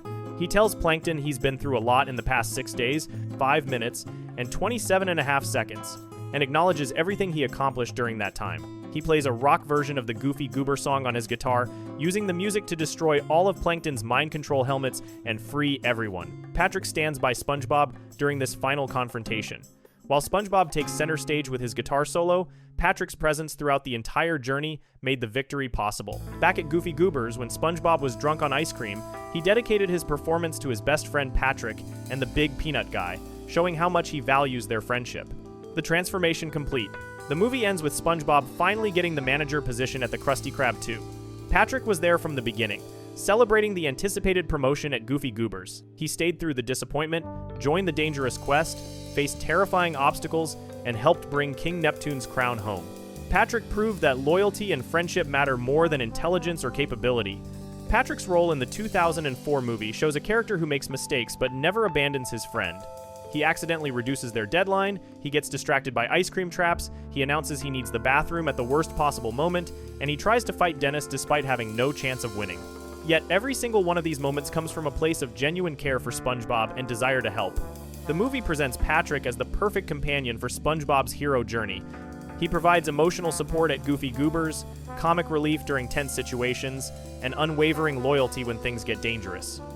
Without Patrick, SpongeBob would have given up at the trench. Without Patrick's optimism and simple observations like bigger boot, the tone of the adventure would have been completely different. Before we move on, make sure to subscribe if you're enjoying this breakdown. Moving on, we have the Patrick Star Show. Patrick gets his own spin-off. Patrick gets his own world. Patrick Star became the first SpongeBob SquarePants character besides SpongeBob himself to receive a spin-off show. The Patrick Star Show premiered on Nickelodeon on the 9th of July, 2021. The series follows Patrick as he hosts a late-night variety talk show from his family home. His sister Squidina helps him produce the show, while the rest of his family creates chaos that constantly disrupts the production. The show's unique format. The Patrick Star Show operates as a show within a show. Patrick hosts a talk show called The Patrick Show from a bedroom that transforms into a television studio. Each episode features Patrick deciding what kind of show he wants to make that day. Sometimes he conducts interviews. Other times he performs comedy sketches, crazy stunts, or whatever random ideas pop into his head. The format gives the writers complete freedom to create any type of content. Patrick can host a cooking show 1 minute and transform it into a space adventure the next. The series deliberately ignores traditional story structure and continuity. The showrunners stated they wanted to bend the rules of the SpongeBob universe even further than the main series. Meet the Star Family. The Patrick Star Show introduces Patrick's redesigned family. His parents look completely different from their appearances in the original SpongeBob SquarePants series. In the main show, Patrick's parents were named Herb and Margie. The spin-off gives them new designs and names, Cecil and Bunny Star. Cecil Star works at the Undersea Space Agency, though he struggles to hold down any job for long. He shares Patrick's simple-minded personality. Tom Wilson voices Cecil, bringing warmth to the character of a father who genuinely loves his son despite constant failures in the workplace. Bunny Star serves as Patrick's loving but slightly overbearing mother. She works as a prison greeter while managing household chores and cooking meals for the family. Cree Summer voices Bunny, giving her an energetic personality that balances caring moments with comedic chaos. Grandpat Star, Patrick's grandfather, believes everything was better back in his day. He's actually the intelligent member of the Star family, which creates humor through the contrast with everyone else. Grandpat uses a mobility scooter to get around. Dana Snyder voices the character, adding crankiness mixed with surprising wisdom. Squidina, the competent one. Squidina Star stands out as Patrick's adopted sister and the most capable member of the family. She's a squid, making her the only character in the SpongeBob franchise whose name accurately reflects her species. Unlike Squidward Tentacles, who is actually an octopus, Squidina is genuinely a squid. Squidina wears black glasses, a light yellow polo shirt, and a red plaid skirt. She has a nerdy personality that contrasts sharply with Patrick's simple-minded approach to life. Jill Talley voices Squidina, the same actress who voices Karen Plankton in the main series. As producer and director of The Patrick Show, Squidina handles scheduling, budgets, and all technical aspects of production. She works backstage most of the time, but occasionally introduces new acts or performs on stage with Patrick. Squidina attends Bikini Bottom School, where she takes classes in art, math, science, history, and home economics. Her competence creates comedy through frustration. She constantly tries to keep Patrick's show organized and professional, but her brother's wild imagination and the family's chaos make this impossible. The dynamic between Squidina's ambition and Patrick's randomness drives much of the series' humor. The family's pets. The Star family owns 3 unusual pets. Ouchie, a sea urchin, appears as the most prominent pet. Patrick loves touching Ouchie, despite the painful spines that hurt him every time. Tom Kenny provides vocal effects for Ouchie. Tinkle serves as the family's second pet. Tinkle is actually the upstairs bathroom toilet that somehow became sentient and joined the household as a pet. D. Bradley Baker provides vocal effects for this bizarre character. Pink Eye, the third pet, appears less frequently but adds to the strange collection of creatures living with the Star family. Development and production. Nickelodeon announced The Patrick Star Show on the 10th of August 2020. The network revealed that SpongeBob SquarePants would receive its second spin-off series following Camp Corral, SpongeBob's Under Years. Patrick would serve as the lead character for this new show. In March 2021, Nickelodeon officially ordered 13 episodes for the first season. The series was developed by Luke Brookshire, Mark Ceccarelli, Andrew Goodman, Kaz, Mr. Lawrence, and Vincent Waller. These creators wanted to push beyond the boundaries of the original SpongeBob series. According to showrunner Mark Ceccarelli, the writers deliberately bent the rules of the SpongeBob universe to allow maximum creative freedom. Ceccarelli explained that they tried to do anything they wanted and messed with canon frequently. They didn't treat the SpongeBob continuity too seriously when creating episodes. In May 2021, Nickelodeon announced the premiere date for July 2021 and released the first teaser trailer. June 2021 brought confirmation that the series would debut on the 9th of July 2021, alongside another new Nickelodeon show called Middlemost Post. Season expansions and renewals. The Patrick Star Show experienced rapid expansion after its premiere. In August 2021, Nickelodeon ordered 13 additional episodes, bringing the first season total to 26 episodes. The first season premiered on the 9th of July 2021, with the episodes Late for Breakfast and Bummer Jobs. The season concluded on the 25th of July 2023, with Patrick's Prison Pals. Nickelodeon renewed the series for a second season on March 2022, halfway through the first season's run. The network ordered 26 episodes for Season 2. Season 2 premiered on the 26th of July 2023 with The Patrick Show Cashes In. However, the network later made a decision to split the 26-episode order into two separate seasons. In July 2024, Nickelodeon quietly announced that the second half of Season 2 would become Season 3. This split reduced Season 2 to 13 episodes and created a separate 13-episode Season 3. The decision came from a desire to keep season lengths consistent with how audiences consume content on streaming platforms, where all shows eventually end up. Season 2 ended on the 25th of July 2024 with Cleanin' House. Season 3 launched in July 2024 as well, containing the episodes originally produced as the second half of Season 2. In October 2024, Nickelodeon renewed The Patrick Star Show for both Season 4 and Season 5 simultaneously. The announcement came during the SpongeBob SquarePants 25th anniversary panel at New York Comic Con. Each season consists of 13 episodes. Season 4 premiered on the 21st of March 2025. This renewal pattern mirrors the previous one. Just as Season 2 was greenlit halfway through Season 1's run, Seasons 4 and 5 were announced halfway through the run of the previously ordered episodes. The network announced both seasons together rather than separately, showing confidence in the series' continued success. Patrick's universal presence. Patrick Star holds a unique distinction in The Patrick Star Show. He appears in every single episode of the spin-off. This makes him the only character to achieve perfect attendance across the entire series. Even SpongeBob, who remains Patrick's best friend, doesn't appear in many episodes of the spin-off. Bill Fagerbakke returns to voice Patrick, maintaining consistency with the character's portrayal in the main SpongeBob SquarePants series. Fagerbakke has voiced Patrick since the character's debut in 1999, giving him over 2 decades of experience with the role. Patrick's presence in every episode makes sense, given the show's premise. As the host of The Patrick Show within the show, Patrick drives every episode's content. His wild imagination and ever-changing whims determine what happens in each installment. The series literally cannot function without Patrick at the center. Guest appearances from SpongeBob characters. While Patrick's family dominates the series, characters from the original SpongeBob SquarePants make guest appearances. SpongeBob SquarePants himself appears in various episodes, maintaining his friendship with Patrick. Tom Kenny continues voicing SpongeBob in these guest spots. Squidward Tentacles shows up occasionally, usually displaying his characteristic grumpiness. Roger Bumpass reprises his role as Squidward. Sandy Cheeks, voiced by Carolyn Lawrence, makes appearances. Mr. Krabs appears in some episodes with Clancy Brown providing his voice. Pearl Krabs, Mrs. Puff, Plankton, and Karen all make guest appearances at different points. Grandma Tentacles, Squidward's grandmother, becomes a recurring character in The Patrick Star Show. She serves as the Star family's neighbor. Cree Summer voices Grandma Tentacles in the spin-off, replacing Mary Jo Catlett, who portrayed the character in her single appearance in the original series. SpongeBob's absence from many episodes marks a significant departure from the main series. The creators wanted The Patrick Star Show to stand on its own rather than rely heavily on the main character from the original show. This allows Patrick's family to develop their own dynamics and stories. Critical reception. The Patrick Star Show received mixed reviews from critics and audiences. Some praised the series for its creative freedom and surreal humor. Others felt that Patrick works better as a supporting character than as a lead. Marty Brown of Common Sense Media gave the series 4 out of 5 stars. He praised the show for setting itself apart from the main SpongeBob series with its fast-paced nature and disregard for linear storytelling. Brown wrote that the show is a relentless series of jokes and sight gags, with little regard for things like plot or continuity. He added that it's a lot of fun, especially for folks who are already fans of the original series. Brandon Zachary of CBR similarly praised the series' unrestrained and madcap energy. He compared the Patrick Star Show to Pee-wee's Playhouse rather than SpongeBob, noting its surreal and freewheeling style.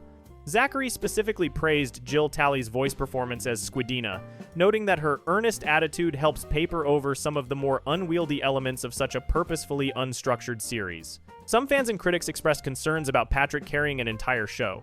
SpongeBob creator Steven Hillenburg was asked about potential spin-offs in a 2009 interview. He responded skeptically, saying Patrick by himself might be a bit too much. Hillenburg felt Patrick worked best as a supporting character alongside SpongeBob. Despite these concerns, the Patrick Star Show has maintained steady viewership. The multiple season renewals through 2025 demonstrate that Nickelodeon sees value in continuing the series. The network's commitment to ordering 2 seasons at once shows confidence in the show's future. Streaming and home media. The first season of The Patrick Star Show became available on Paramount Plus on the 10th of July, 2024. This release came 2 years after the season completed its television broadcast. The streaming release coincided with the 25th anniversary celebration of the SpongeBob franchise. Season 2 arrived on Paramount Plus on the 5th of February 2025, approximately 6 months after completing its television run. The faster turnaround time for streaming release suggests Nickelodeon is prioritizing making the content available to subscribers more quickly. Nickelodeon also released The Patrick Star Show on DVD. The first 13 episodes of Season 1 came out on DVD on the 21st of June 2022. The second half of Season 1 received a DVD release on the 5th of December 2023. These physical media releases allow fans to own the episodes and watch them without requiring a streaming subscription. Impact on the SpongeBob franchise. The Patrick Star Show represents an important expansion of the SpongeBob universe. It's the second spin-off series, following Camp Coral, SpongeBob's Under Years. The success of these spin-offs demonstrates that Nickelodeon can build a larger franchise around SpongeBob's world and characters. Patrick becoming the first character besides SpongeBob to receive his own series shows his popularity. Since his debut in 1999, Patrick has become one of the most recognizable characters in animation. His simple-minded personality and loyal friendship with SpongeBob made him a fan favorite. The Patrick Star Show also introduces new characters who could potentially appear in the main series or other spin-offs. Squidina, Cecil, Bunny, and Grandpat expand the SpongeBob universe with fresh personalities and dynamics. The show proves that the franchise can support multiple series running simultaneously. The show's unconventional approach. The Patrick Star Show breaks many rules of traditional animated sitcoms. Most shows maintain consistent characters, follow logical plots, and respect established continuity. The Patrick Star Show deliberately ignores these conventions. Characters' personalities and relationships can shift between episodes. Events that happen in one episode might be completely contradicted in the next. The show embraces surreal humor and impossible situations without explanation. A character might be a fictional creation in one episode and a real person in another. This approach gives the writers maximum freedom but can confuse viewers expecting traditional storytelling. The showrunners see this as a feature rather than a bug. They want the Patrick Star Show to feel unpredictable and limitless in what it can do. Patrick's evolution as a character. Hosting his own show forces Patrick to be more active than in SpongeBob SquarePants. In the main series, Patrick often reacts to SpongeBob's energy and ideas. In the Patrick Star Show, Patrick must generate content and drive the action himself. This responsibility doesn't make Patrick smarter or more capable. He remains the same simple-minded starfish audiences know and love. However, his role as host puts him in situations where his personality creates conflict with the show-making process. Squidina's attempts to maintain professionalism clash with Patrick's chaotic creativity. The series also explores Patrick's family relationships in ways the main show never could. His interactions with his parents and grandfather reveal different sides of his personality. Patrick clearly loves his family despite their constant interference with his show. Looking forward. With seasons 4 and 5 confirmed and season 4 already airing as of March 2025, The Patrick Star Show has a secure future. The series will continue producing new episodes through at least 2026. This longevity proves that Patrick can sustain a series as the lead character, despite initial skepticism. The show's renewal through multiple seasons suggests that Nickelodeon sees the Patrick Star Show as a valuable part of its animation lineup. The network continues investing in the SpongeBob franchise, recognizing its enduring appeal to audiences of all ages. Patrick Star's journey from sidekick to star demonstrates the strength of the SpongeBob universe. The pink starfish who lives under a rock has become a cultural icon capable of carrying his own series. While the Patrick Star Show takes a different approach than its parent series, it has found its own audience and place in animation history. Before we move on, make sure to subscribe if you're enjoying this breakdown. Moving on, we have Patrick's most iconic episodes and moments. Valentine's Day, SpongeBob's elaborate gift plan. Patrick Star has been at the center of some of SpongeBob SquarePants' most memorable episodes. 3 moments stand out as the ones that turned him from a simple side character into a cultural icon. These episodes showed Patrick at his absolute best and worst, giving fans moments they still quote and reference years later. The Valentine's Day meltdown remains one of the most extreme emotional breakdowns in the entire series. SpongeBob planned an elaborate gift for his best friend, working with Sandy to create a giant chocolate hot air balloon with Patrick's face on it. The plan seems straightforward. SpongeBob would take Patrick to the Valentine's Day carnival, position them both on top of the Ferris wheel, and Sandy would arrive with the balloon for maximum visual impact. Patrick would be thrilled. Mission accomplished. Patrick's morning gift and growing excitement. Everything started perfectly normal that morning. Patrick woke up and made a heart-shaped rock by pounding it with his fists, intending to give it to SpongeBob as his Valentine's gift. When SpongeBob arrived and told Patrick he had a present for him, Patrick immediately got excited. SpongeBob hyped it up as the greatest, the bestest, the most fantabulous present ever. Patrick went completely overboard with excitement, bouncing and rolling around in pure joy. Then SpongeBob delivered the bad news. Patrick couldn't have it yet because it wasn't ready. Patrick's reaction was immediate and desperate. He begged and pleaded, asking if it was ready every few seconds. When SpongeBob asked if he wanted to ruin the surprise, Patrick zoomed his face close and said yes. SpongeBob still refused to give in. Patrick grabbed onto his legs and hung there while SpongeBob walked through the middle of nowhere, dragging Patrick along as he continuously begged to know what the gift was. Patrick kept saying please, over and over, telling SpongeBob to tell him. This went on long enough that SpongeBob finally arrived at the carnival with Patrick still clinging to his legs. The carnival guessing game begins. The carnival brought a whole new level of confusion. Patrick gasped when he saw it and thought SpongeBob got him the entire carnival. He ran inside screaming that everything was his, yelling at everyone to get out of his carnival. SpongeBob had to clarify that the carnival was not the gift. Patrick's enthusiasm deflated immediately. SpongeBob gave him a quarter to buy cotton candy, and Patrick snatched it from his hand. Patrick got incredibly excited and screamed that he always wanted a quarter. SpongeBob had to tell him the quarter was not the gift either. SpongeBob tried again, suggesting Patrick take the quarter and buy cotton candy. Before SpongeBob could even finish his sentence, Patrick interrupted and got excited about cotton candy. He chased down the cotton candy seller, yelling about cotton candy. Meanwhile, Sandy checked in on her walkie-talkie. She had a visual on the carnival and asked if she should bring the balloon in. SpongeBob told her not yet because Patrick was still trying to guess what his Valentine was. Patrick's guessing game became increasingly ridiculous. He pointed at a tent and asked if that was his gift. SpongeBob said no. Patrick grabbed a random guy waiting in line for the Heart of Whirl ride and asked if that guy was the gift. SpongeBob said no again. Patrick looked through a microscope at microorganisms and asked if the paramecium was his gift. SpongeBob laughed and said nope. Patrick giggled and said SpongeBob was a sly one. Then Patrick decided the gift must be on top of Mount Climb Up and fall off. He ran up the mountain and fell off, then came back and said it wasn't there either. SpongeBob asked if he was sure. Patrick ran up the mountain and fell off again, getting more bruised. Sandy's balloon disaster.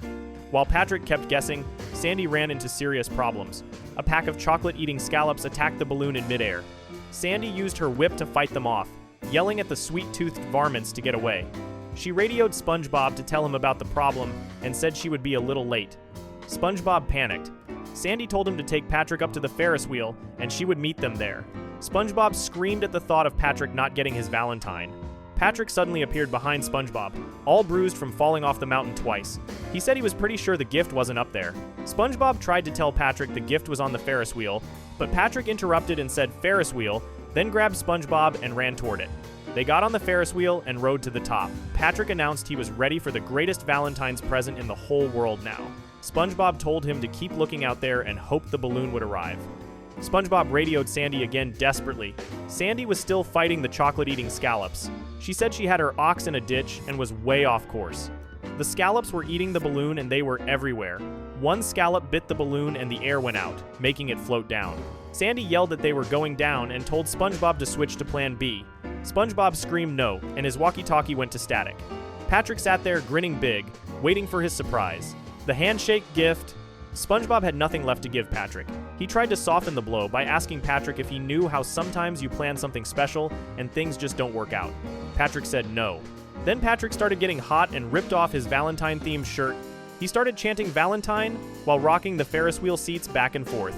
Then he jumped up and down so hard the entire Ferris wheel bounced up and down with them. SpongeBob put out his hand to stop Patrick.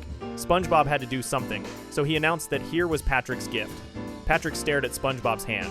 He asked what that was. SpongeBob called it a handshake, a friendly handshake. Patrick repeated that the big gift was a handshake. SpongeBob confirmed it was a friendly handshake and wished Patrick happy Valentine's Day. Patrick paused for a moment. Then he shook SpongeBob's hand, stared at it, and made a grumpy-looking face. SpongeBob laughed nervously as the Ferris wheel descended. They went on other carnival rides, but Patrick kept the same grumpy expression the entire time. At the Buddy Bounce, SpongeBob jumped happily while Patrick stared at his hand with the same grumpy look. On the roller coaster, SpongeBob raised his arms in excitement while Patrick just looked at his hand with the same grumpy look. In the funhouse, where air blew SpongeBob's head separate from his pants, Patrick simply walked through grumpily as the air just blew his pants. Patrick tries to accept his disappointment. They sat on a bench and Patrick sighed, stopping his grumpy look at his hand. He said he had been thinking. At first, a handshake doesn't seem like much, but really the thought that counts. Before he could finish his sentence, a fish named Tina walked up with a heart-shaped box full of chocolates. She thanked SpongeBob for the chocolates. SpongeBob said no problem and she walked off. Patrick tried to continue, saying even though he was expecting more. Then another fish named Dave walked up with roses, thanking SpongeBob for the roses and wishing him happy Valentine's Day. SpongeBob returned the greeting and Dave walked off. Patrick kept trying to rationalize what happened. He said it didn't matter that they had been friends for so long.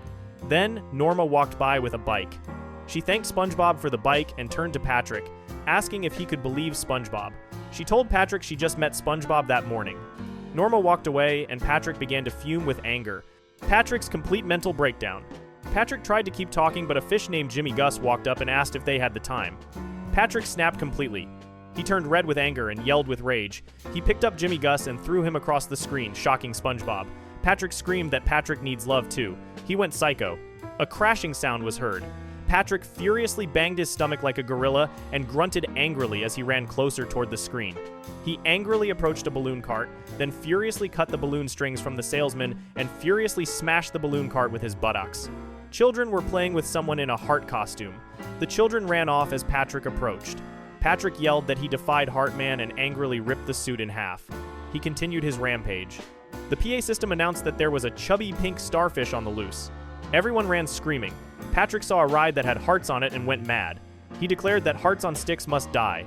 He tried to pick up the pole but gave up eventually when he got tired. Then Patrick saw a little girl named Angela eating a heart-shaped lollipop. He turned red with anger again. Patrick yelled that hearts on sticks must die. He grabbed the lollipop, broke it, and stuffed it in his mouth. Angela screamed as Patrick took her lollipop. SpongeBob gasped and got mad at Patrick for the first time. Patrick turned around with an evil look on his face. He angrily grumbled gibberish in a barbaric manner, making everyone scared. Everyone ran to a dead end at the Goo Lagoon dock. Patrick roared with rage and the crowd got scared. Patrick demanded they give him SpongeBob. The crowd threw SpongeBob in front of them. The threat to destroy everyone. SpongeBob laughed nervously. Patrick told SpongeBob that he broke his heart, so now Patrick was going to break something of his. SpongeBob said he knew he deserved this, but asked if the crowd deserved it too. Patrick said they didn't get him anything either. The crowd threw a pile of gifts at Patrick's feet, but Patrick said it was too late for that now, for all of them. Patrick walked menacingly toward the crowd. The citizens took a step back and SpongeBob was scared. Patrick's shadow loomed over SpongeBob's horrified face as he prepared to face the inevitable. Patrick roared and growled maniacally. Suddenly, Sandy arrived just in time behind Patrick with the repaired balloon, whipping at the scallops. She yelled for the shellfish to get along and told the scallops to gallop. She landed in the carnival with the balloon right behind Patrick and let the scallops go. The balloon finally arrives. SpongeBob smiled with relief. He yelled that Sandy was here and celebrated. He told Patrick to look. The best Valentine in the whole wide world was right behind him. SpongeBob jumped up and down, pointing behind Patrick. Patrick ignored SpongeBob and said, "Sure it was," with heavy sarcasm.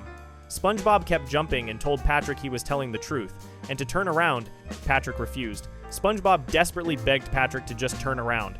Patrick still didn't listen. Everyone started yelling at Patrick to turn around. Someone called Patrick a nincompoop and told him to turn around. The crowd asked Patrick if he thought they were pretty dumb. The crowd said yes in response. Patrick said no. The crowd started angrily chanting for Patrick to turn around. Patrick said no again. Then Patrick made his declaration. He said he was going to say this once and he wasn't going to say it again, so they should pay attention. Patrick announced that he was not, repeat not, going to turn around for any reason ever. Sandy said hello to Patrick from behind him. Patrick immediately turned around and said hi to Sandy. Then he noticed the chocolate balloon. He got confused and spoke gibberish. SpongeBob wished him happy Valentine's Day. Patrick jumped for joy and jumped on the balloon, celebrating. Patrick asked if the balloon was solid chocolate. SpongeBob yelled for Patrick not to bite it. Patrick bit the balloon anyway, and chocolate exploded everywhere, covering SpongeBob and Patrick in the mess. Patrick told SpongeBob he didn't have to get him anything. The episode ended with them covered in chocolate. Big Pink Loser, the trophy mix-up. The Big Pink Loser episode gave fans one of the most quoted lines in SpongeBob history. It started on a normal morning when Patrick was sleeping. A mail delivery person walked by and put a box in Patrick's open mouth as he was yawning and waking up. Patrick grabbed the package and quickly opened it. Inside was a shiny gold trophy. Patrick got incredibly excited about getting an award. He said he never got an award before and celebrated. He showed it to his rock, and the antenna on top of his rock broke. He showed it to some jellyfish, and they zapped him. Patrick even jumped above the surface of the ocean to show an island, but he choked on air and floated back down. He knew he had to show SpongeBob. Patrick ran to SpongeBob's house. SpongeBob was building a house of cards that looked like Gary. He told Gary to hold still because he was almost done. Patrick entered SpongeBob's house and the door knocked over all the cards. Gary flew away and SpongeBob yelled. Patrick announced that he got an award. SpongeBob fell down to the floor. His voice was muffled as he said that was great and asked what the award was for. Patrick told him to see for himself. SpongeBob's body was face down, but his face came out and read the award. It said, for Outstanding Achievement in Achievement, SpongeBob SquarePants. Patrick said SpongeBob SquarePants was a funny way to spell his name. SpongeBob explained that the award was for him and Patrick must have gotten it by mistake. Patrick protested because the trophy was shiny. SpongeBob took the trophy and asked Patrick what else was shiny. Patrick answered ice cream. SpongeBob agreed and said exactly. Patrick discovers SpongeBob's award closet. Patrick said he could find the ice cream and asked if it was in SpongeBob's closet. SpongeBob yelled for him not to open that because it was his award closet. Patrick opened the door anyway, and a huge load of trophies piled out of the closet. Patrick started crying and said he wanted an award. SpongeBob had 2 first-place ribbons in his eyes. He tried to comfort Patrick and said he would get an award one day. Patrick started sobbing loudly and wildly, going away from the awards. He cried that he was never going to get an award because he never did anything. SpongeBob jumped on Patrick with stars in his eyes. He told Patrick that he was Patrick Star and could do anything he wanted. Patrick said that was easy for SpongeBob to say because he was SpongeBob. SpongeBob told Patrick that if he wanted to win an award, he had to do something. Patrick said he wanted to defeat the giant monkey man and save the 9th dimension. SpongeBob said he wanted to do that too, but it sounded a little hard. He suggested they start smaller. Patrick suggested defeating the little monkey man and saving the 8th dimension. SpongeBob told him smaller and shrunk. Patrick suggested being a doctor. SpongeBob shrunk more and said smaller. Patrick suggested fireman. SpongeBob shrunk even more and said in a tiny voice to think of the smallest thing. Patrick finally suggested a job at the Krusty Krab. SpongeBob returned to normal size and agreed, saying he did things at work all the time. Patrick said they should go and ran off, pulling off SpongeBob's arm. Patrick's first day at work. They went to the Krusty Krab. Patrick said it was nice of Mr. Krabs to give him a job. SpongeBob mentioned the $50 an hour pay. He added that when he started working there, he had to pay Mr. Krabs $100 an hour. SpongeBob told Squidward to guess who just got a job. Squidward told them to guess who just quit. He put his Krusty Krab employee hat on Patrick's head and left. Patrick asked if he got his award yet. SpongeBob reminded him he had to work for it. Patrick said tartar sauce in disappointment. SpongeBob started training Patrick. SpongeBob flipped patties and placed an order in the window, announcing it as a pickup order. Patrick came and gobbled up the entire order. He asked if he got his award now. SpongeBob said no and explained Patrick had to take the tray to the customer. Patrick said okay. His tray got to the table but had no food on it. Patrick burped. SpongeBob said almost and told him to try again, making sure the food got to the table this time. Patrick arrived with the food on the tray, but then sat down and gobbled it up himself. SpongeBob said nope. Patrick spit out the food in a customer's face and yelled barnacles in frustration. The iconic phone scene. SpongeBob decided to try something different. He took Patrick to the cash register and told him all he had to do was answer the phone. Patrick saluted and said, "Aye, aye, Captain." He walked into the boat. The phone rang and Patrick answered it. A man on the phone asked if this was the Krusty Krab. Patrick said, "No, this is Patrick." He hung up and started whistling. The phone rang again and Patrick answered it. A woman on the phone asked if this was the Krusty Krab. Patrick sounded annoyed and said, "No, this is Patrick." He hung up and continued whistling. The phone rang yet again and Patrick answered it. Another man on the phone asked if this was the Krusty Krab. Patrick yelled angrily that, "No, this is Patrick." He put the phone down and folded his arms. Patrick said he was not a Krusty Krab. SpongeBob walked over and explained that Patrick, that was the name of the restaurant. Patrick realized his mistake and said fish paste. SpongeBob tried another task. He noticed table 3 looked dusty and asked Patrick to sweep it out. He handed Patrick a broom. Patrick asked what the point was, saying he couldn't do anything right. SpongeBob encouraged him and said he would do fine. Patrick swept with the handle end of the broom instead of the bristle end. A customer walked up to Patrick and asked if he just blew in from Stupid Town. The customer continued drinking. SpongeBob told Patrick to keep trying. Patrick's copying begins. Patrick growled furiously with steam coming out like a whistle. He asked why he couldn't do anything right. Patrick swept harder in frustration, then jumped into the air and repeatedly banged the head of the broom on the floor. Dust rose all over the dining area, making customers cough. SpongeBob pushed Patrick into the kitchen. Patrick threw the broom to the floor and said he was never going to get an award now. SpongeBob told Patrick not to give up. He said this time he had something he knew Patrick could do. They were going to open a jar. SpongeBob got a jar and opened the lid easily. He told Patrick to try. First, Patrick needed to get a jar. Patrick picked up a pickle instead. SpongeBob said that was a pickle. Patrick said yes. SpongeBob told him he needed a jar. Patrick picked up a spatula. SpongeBob said no. Patrick took his pants off. SpongeBob said no again. Patrick picked up SpongeBob. SpongeBob said no and gave Patrick the actual jar. SpongeBob told Patrick to take the lid off the jar. Patrick put the lid in his mouth. SpongeBob told him to relax and lift his hand. Patrick lifted his hand. SpongeBob said great. They were almost there. He told Patrick to put his hand on the lid. Patrick put his hand on the counter. SpongeBob said no, the lid. Patrick slid his hand to the corner of the counter. SpongeBob kept saying the lid. Patrick tried over and over while panting from exhaustion. Eventually, Patrick was almost there. SpongeBob told him to freeze. Patrick's hand was on the side of the jar. SpongeBob told him to head for the lid and gave temperature directions. He said cold, then warmer multiple times, then said Patrick was hot and on fire. Patrick exaggerated and yelled that it burned. SpongeBob told Patrick to do exactly as he did. SpongeBob opened the jar multiple times while repeating exactly. Patrick finally took the lid off the jar, then started crying. He said he broke it. SpongeBob told him no, he did it. Patrick asked if he really did it.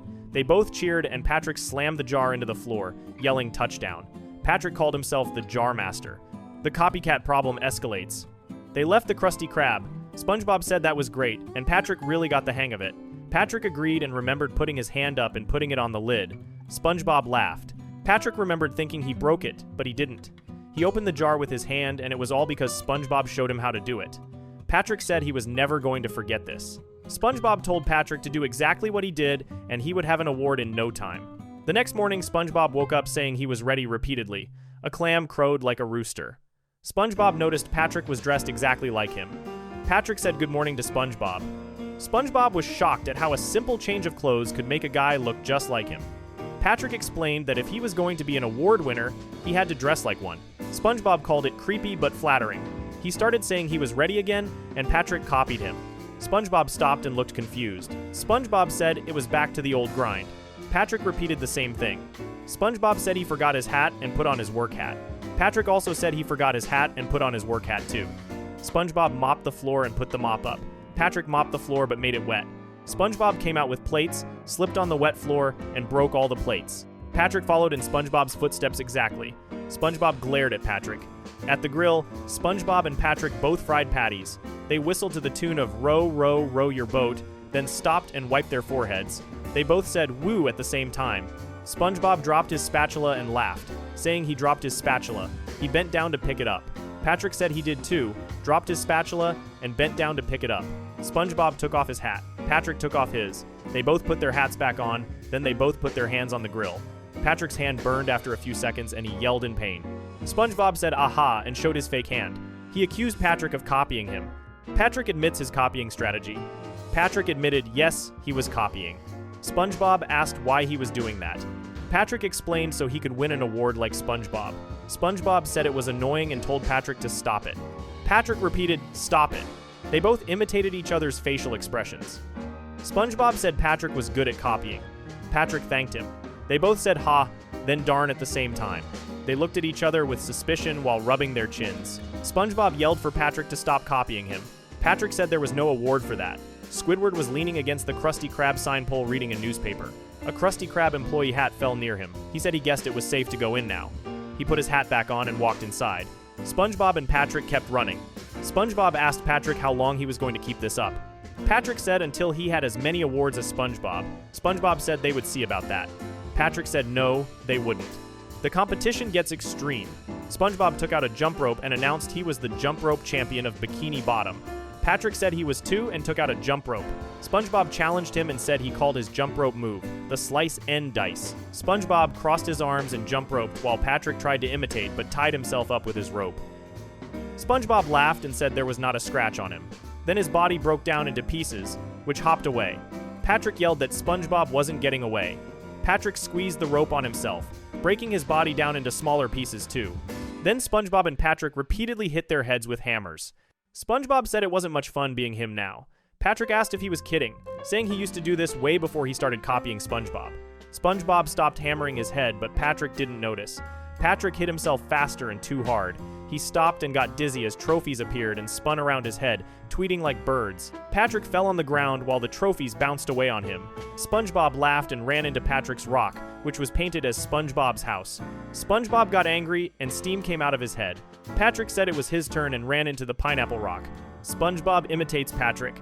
SpongeBob ran into his house and said he wished he had the old Patrick back, but Patrick just wanted to be like him. SpongeBob pushed his nose into his face and came out of his house, dressed in Patrick's normal outfit.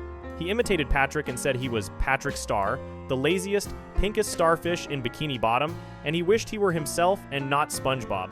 Patrick asked what was so great about being a big pink loser. SpongeBob's nose popped back out.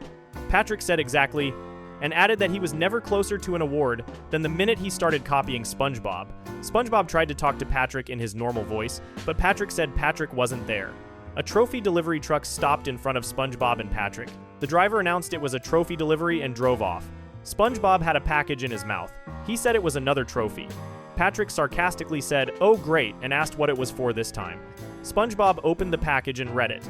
The trophy said, "For doing absolutely nothing longer than anyone else, Patrick." SpongeBob announced this trophy was for Patrick. Patrick wins his award. Patrick celebrated and said, "Yay." He put his trophy on his head like a hat. Both SpongeBob and Patrick ripped off their present outfits to reveal their own normal outfits underneath.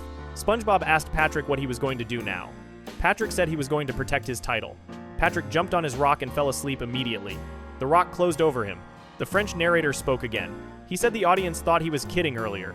He showed a view of Bikini Bottom and said, "No, in Bikini Bottom, excellence could be found even under a rock." The episode ended with Patrick sleeping under his rock, protecting his award for doing absolutely nothing. The Secret Box, Patrick's mysterious possession. The Secret Box episode became famous for showing Patrick's ability to keep a secret and the reveal at the end. The episode started with SpongeBob running to Patrick's rock, calling out for Patrick repeatedly. He asked if Patrick was ready to go jellyfishing. Patrick came out of his rock with a box, doing an acrobatic trick. Patrick said he was ready. SpongeBob handed Patrick his jellyfishing net. Patrick glanced at his box. SpongeBob told Patrick to come on because the jellyfish don't catch themselves. Patrick said first he had to put away his secret box. SpongeBob got curious and said Patrick never told him about his secret box. He tried to peek in the box, but Patrick pulled it away. Patrick told SpongeBob to keep his hands off and called him Peeping Bob. Patrick explained this was his secret box. He added that if he showed SpongeBob what was inside, it wouldn't be a secret anymore. Patrick opened the box, laughed at the contents, and shut it as SpongeBob tried to peek. Patrick told SpongeBob that if only he could see what was inside the secret box, it would change his life. SpongeBob got behind Patrick to see what was inside, but Patrick held the box to himself. SpongeBob shares his secrets. SpongeBob said it was okay, and he knew all about secrets. Patrick asked if he did. SpongeBob claimed he had a gazillion secrets. Patrick asked what they were. SpongeBob explained that the best thing about a secret was secretly telling someone your secret, thereby secretly adding another secret to their secret collection of secrets. Secretly, Patrick drooled as the top of his head had lightning bolts coming out of it, showing he couldn't understand the whole sentence. SpongeBob asked if Patrick wanted to hear one of his secrets. Patrick asked, "Do I?" SpongeBob ran up to Patrick and whispered that Patrick was his best friend. He ran away. Patrick said no way in shock. He told SpongeBob to share another one. SpongeBob said okay and revealed that secretly, he was a little bit naive. Patrick said wow and that he would never look at SpongeBob the same way again. SpongeBob cleared his throat and tapped on Patrick's box. Patrick told him to tell more secrets. SpongeBob agreed and started listing his secrets. He loved his job at the Krusty Krab, slept with his shoes on, liked jelly on both sides of his toast, had an overdue library book, and thought jellyfishing and bubble blowing were the sea bee's knees. The scene transitioned to SpongeBob still telling secrets as Patrick laid his head on the box. SpongeBob continued that he had a slight overbite, never been late for work, said the word fancy in conversation, liked to dance to loading zone announcements, still didn't have his driver's license, was a little bit on the short side, and was wearing 3 pairs of underwear right now. He showed his 3 pairs of underwear to Patrick. Patrick gasped and said he never would have guessed. SpongeBob asked if Patrick would now show him what was inside the secret box. Patrick said no. He told SpongeBob it was for him to know and for SpongeBob to never find out. Patrick said SpongeBob may be an open book, but he was a bit more complicated than that. Patrick declared that the inner machinations of his mind were an enigma. The scene showed Patrick imagining a carton of milk spilling itself. SpongeBob tries to prove he has secrets too. SpongeBob said, "Oh yeah," and claimed he had plenty of secret stuff too. He showed his secret socks. He ran away and came back with Gary's bowl, calling it his secret Gary's bowl. He ran away again and came back pushing his television, calling it his secret TV. SpongeBob turned on the TV and said it was his secret TV channel. The TV showed off-air color bars. SpongeBob asked Patrick what he thought of that. Patrick was gone. Patrick was looking in his box again. He giggled, then laughed loudly after looking at the box. He stopped to breathe. Then he looked again and laughed harder and more wildly. He stopped to breathe again. Patrick told SpongeBob that maybe if he saw what was inside, he would know why it had to be secret. Patrick showed the box to SpongeBob. He explained that inside this very box was the most secrety secret of all of Secretdom, and he was its sole witness. Patrick said it was a heavy burden, but nobody must know the mystery of the box. SpongeBob tried to peek inside the box, but Patrick slammed it shut. Patrick said nobody, not even Squidward's house. The scene zoomed out to show Squidward's house looking down at them. They noticed this before it went back to normal. Patrick said keeping the secret was a full-time job, and he was constantly on alert. He warned that you never know when someone was going to try something. SpongeBob steals the box. Patrick gasped when he found out his box was gone. The scene showed SpongeBob running away with Patrick's secret box while laughing. SpongeBob bumped into Patrick's belly. Patrick asked SpongeBob what he thought he was doing and said that was his secret box. He demanded SpongeBob hand it over. SpongeBob struggled with Patrick over the box and said, "Patrick, he must know the secret." Patrick struggled back and said for the last time no. SpongeBob asked to just have a peek. Patrick said never. SpongeBob and Patrick strained as they fought over the box. Eventually, SpongeBob's arms popped off, and he gasped. Patrick said so it had come to this. He added that he thought they joined the Best Friends Forever Club. Patrick showed his finger with the ring on it, and the camera zoomed in on the ring. Patrick grabbed one of SpongeBob's arms and pointed it at SpongeBob. Patrick told SpongeBob's Secret Stealer Pants to listen up. He poked SpongeBob's nose with his own arm. Patrick said if SpongeBob ever came near his secret box again, they wouldn't be friends anymore. SpongeBob's emotional breakdown. SpongeBob said, but they were supposed to be friends forever. His eyes got big and sad. A flashback showed SpongeBob and Patrick as babies in a crib laughing. Then they appeared as kids riding a bike. Then as they were now, riding a bike. Then as older men in rocking chairs. Then a shot of 2 gravestones with their names appeared while SpongeBob and Patrick were heard still laughing, but they were buried. The flashback ended. SpongeBob said he felt so filthy. He cried that he soiled their friendship garden. He said he just couldn't help himself.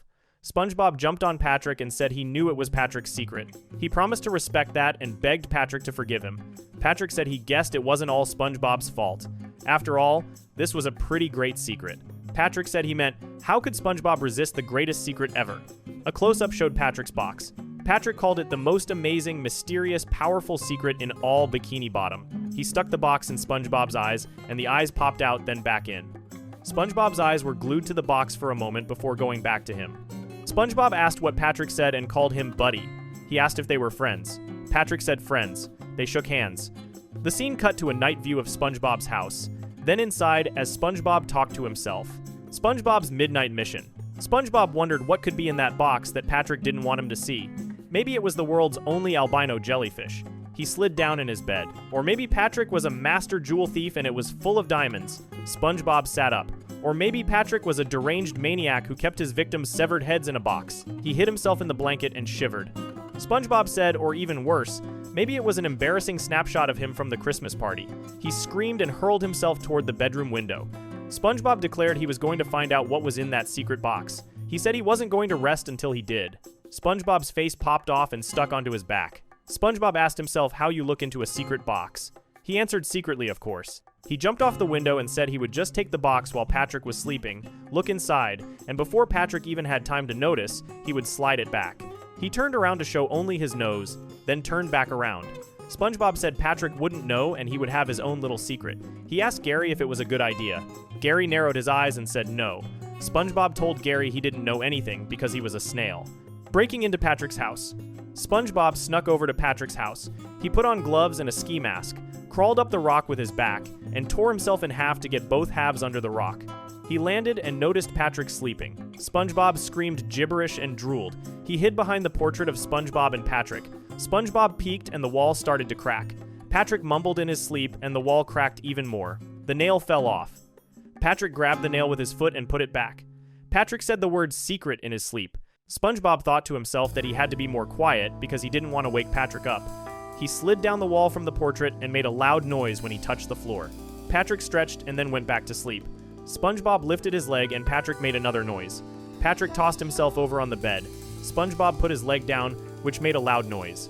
Patrick asked who was there, mumbled, then went back to sleep. SpongeBob told his foot to be quiet. He stepped on a potato chip and it made a broken glass sound. Patrick asked who was there and said gibberish. He asked who it was again, then went back to sleep. SpongeBob swept his sweat drops off and they landed, causing a loud splash sound. Patrick said water and licked his mouth dry, then tossed himself on the bed. SpongeBob took another step and made an ow-wowga noise. He stepped again, making a loud machine gun noise. He stepped again, making the sound of an elephant.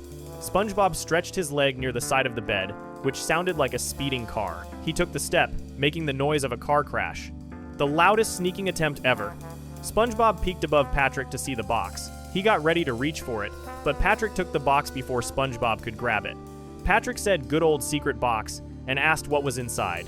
He opened SpongeBob's mouth and pulled out his tongue, then laughed and let go of his tongue. Patrick said nighty-night to the box and put SpongeBob on the side of the bed. SpongeBob got off the bed and tripped on a shoestring. He bounced around Patrick's house making lots of loud noises until his head hit the wall. The portrait fell off the wall, hitting him in the head and breaking the portrait in half. The box landed on SpongeBob and made a loud noise. The scene cut back to Patrick, who, despite all the noise, continued to sleep. SpongeBob said Patrick sure was a heavy sleeper. Patrick woke up and asked who said that and who was there. SpongeBob said, nervously. Patrick yelled that it was the clam burglar and he was stealing his secret box. Patrick ran up to SpongeBob and told the secret box bandit to hand over the goods and prepare for the most unpleasant pillow fight of his life. Patrick readied his pillow like a shotgun, ready to attack. SpongeBob told Patrick to wait and stop. He took off his mask and revealed himself. Patrick stared at him while looking clueless. He said, "Nice try, burglar," but SpongeBob was his best friend and he would never steal from him. SpongeBob said, "No, really, Patrick, look." He pressed a button on the ring. The ring announced it was the Best Friends Forever. Best Friends Forever ring. Patrick gasped and recognized it as their friendship ring. He started crying as he covered his face with his pillow. Patrick asked how SpongeBob could do this. Patrick allows SpongeBob to look. SpongeBob said if it made Patrick feel any better, he hadn't looked inside. Patrick threw the pillow away and snatched the box out of SpongeBob's hands.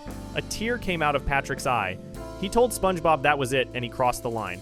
As of right now, this friendship was over. SpongeBob gasped and teared up, asking really. Patrick said nah, SpongeBob could look inside if he really wanted to.